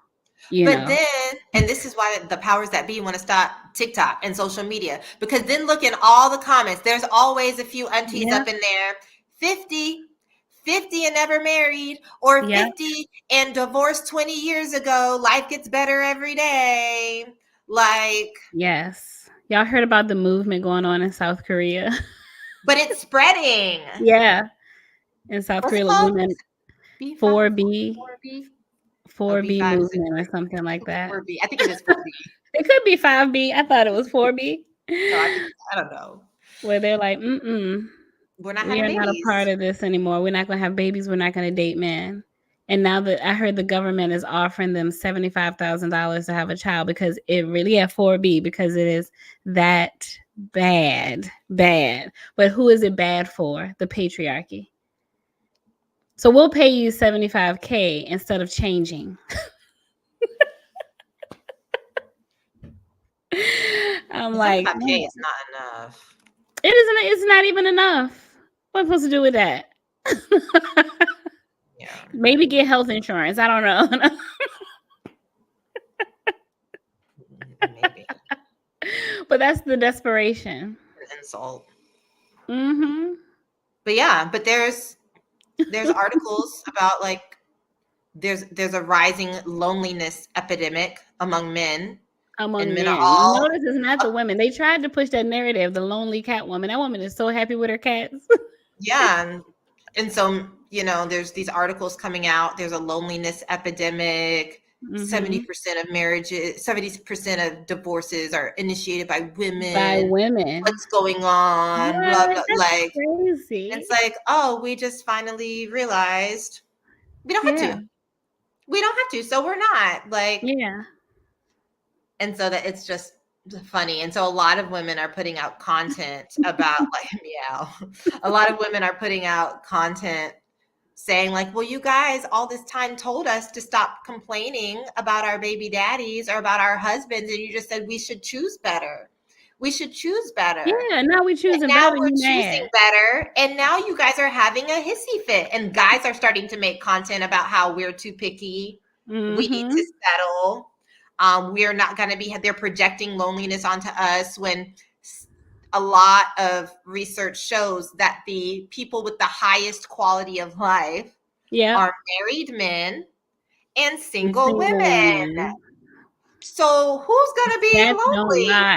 Who's going to be lonely? I don't see any sad old women, any sad old single women. I mean, I know, again, don't come at me with the absolute. I mean, the whataboutism. Obviously, there's some. Okay. Obviously. But we just did a statistic so for y'all. Many. The way you guys try to make it sound like it's gonna be. Oh, Nikita. I was just thinking, you can tell that's being used against you a lot. The whole absolute language thing, telling you don't, and it's like, I don't care. Shut up. Because don't be dumb. But anyway, go ahead. You're doing a great job. I just was like, I'm gonna fight somebody. Who kept telling you that? Anyway, what was I even gonna say? I'm distracted now. I'm sorry, I got distracted you. You were saying we know now all women who are alone. Oh yeah, so I made a video and I wanted to make another like TikTok form video for the people who aren't going to see this, but I did the little trend where it's like, get ready with me as I tell you all the reasons, blah, blah, blah, blah, blah. And then people are just getting ready, but they don't say anything because there's no reasons. And so I did one that was like, get ready with me while I talk about all the things that were so much harder, like so much harder than I thought they were going to be moving out on my own. And then I just do my makeup and I never say anything. And people are like, wow, that speaks volumes. And here's the thing, because you can only, if you're doing these little social media trends, and this is what I want everybody to know, you cannot completely cover a topic in a 30-second to 2-minute reel. Even if you take all 10 minutes, you probably cannot cover, especially on a platform like ours. Like when you're talking about cults, scammers, narcissism, trauma, blah, blah, blah. Nothing is being fully fleshed out for every single person, even if you use all 10 minutes that you get on TikTok. Okay. And so what I want to draw attention to is I said, not get ready with me as I talk about all the things that were hard. And then I'm like, nothing was hard. But like, it's hard. No, I said the things that were harder than I thought they were going to be. Because again, we're not stupid.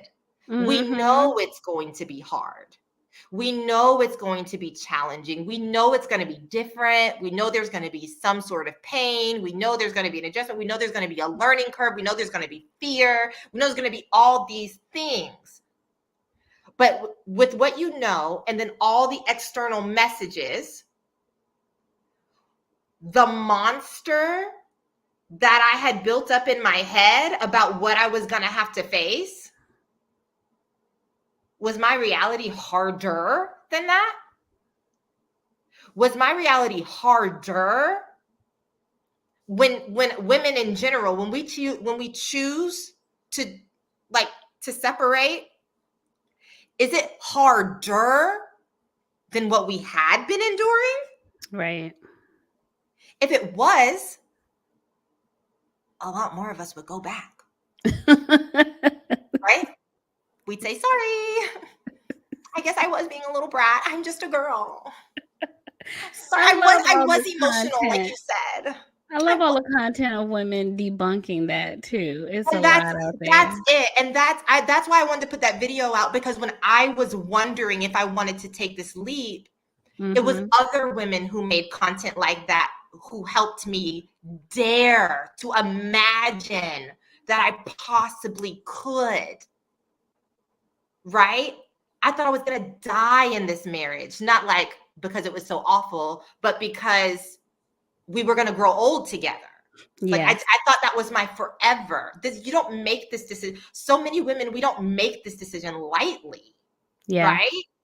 So many of us, we take this very seriously, despite what's being said about us. Yeah. They're just willing to throw it away. Okay. If that helps you feel better, that it was just so easy to make that we just said, I don't like that. I'm done. But you don't take it lightly. But the message was it harder, ma'am, than what you've already been dealing with every day? Right. Was it harder? Because a lot of people leave because you're doing a lot on your own anyway.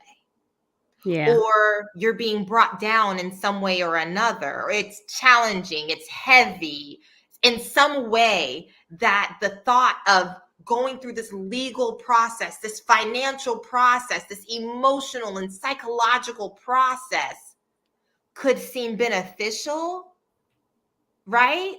But it wasn't to be this flippant, nothing's hard, I love my life, woohoo, party girl. Yeah. No, it was, but is it harder than what you've been doing? Or is it harder than what you're already anticipating? Just to say, like, you can do this. You're not incompetent. Yeah. You know it's going to be challenging. You can do it. You're prepared. You're prepared and you can do it. Nothing has happened to me. Even the oopses, even because stuff has happened that I didn't expect. But even that, it's like I knew stuff was going to happen that I didn't expect. We know this. And so anyway, I don't want to beat a dead horse, but I did want to say that I just wanted to contribute because I was so grateful to all the women who made content like that. But I don't want to downplay. I don't want to seem irreverent. I don't even want to be necessarily disrespectful to say that like disrespectful to the relationship that we had. Like it was nothing and it was so easy to walk away and la-di-da-di-da, I'm a Barbie girl in a Barbie world. Like, no, but like, not to say it's not hard, duh. Like, let's not be dull. Was it harder? Ladies, we do hard stuff. We do, being a woman is hard. And so this is something else you can do. And it's for a lot of times we do hard stuff and it's not even for us. Why don't you do something hard for you? That's it. I love that. Do something hard for you. Yeah, the pain of change versus the pain of staying the same. And for how long? Yeah. And for how long? So, that is all I had. Asha, you have anything else? 3.5 hours. This is about usually our sweet spot. Yes. So tomorrow, I don't know if Asha will be back. We'll see how she feels when she wakes up in the morning. But tomorrow there will be an interview with Tanya Diaz. Back in February, her and her sister came on to do a Spanish episode to talk about Tanya's story. She was a women's ministry leader in the ICOC, got baptized, I believe as a campus student, has had some experience in the mission field. She's part of the Boston church. And so I don't even want to tell too many details of her story because it's epic. Yeah. And she's going to come on tomorrow to talk on here about her experience in English. So, and again, if you're not available tomorrow, you can always catch the replay. Yeah, you just got to click on the live tab. Oh, yeah. Yeah. But if you go to our channel, would it not be in one of the more recent videos, like right up there on that? I don't know. Hopefully. If in doubt, click the live tab. Mm-hmm. So with that being said, stay safe and stay free, because every day is a good day to not be in a cult. I love that. I love that tagline. I know. I feel like we took our two little sayings and put them together. Yes. Woo, man, hard day's work today. Yeah, that was a heavy one. Thank y'all for being here. Yes, thank you. And share with your friends. All right, bye. Bye, y'all.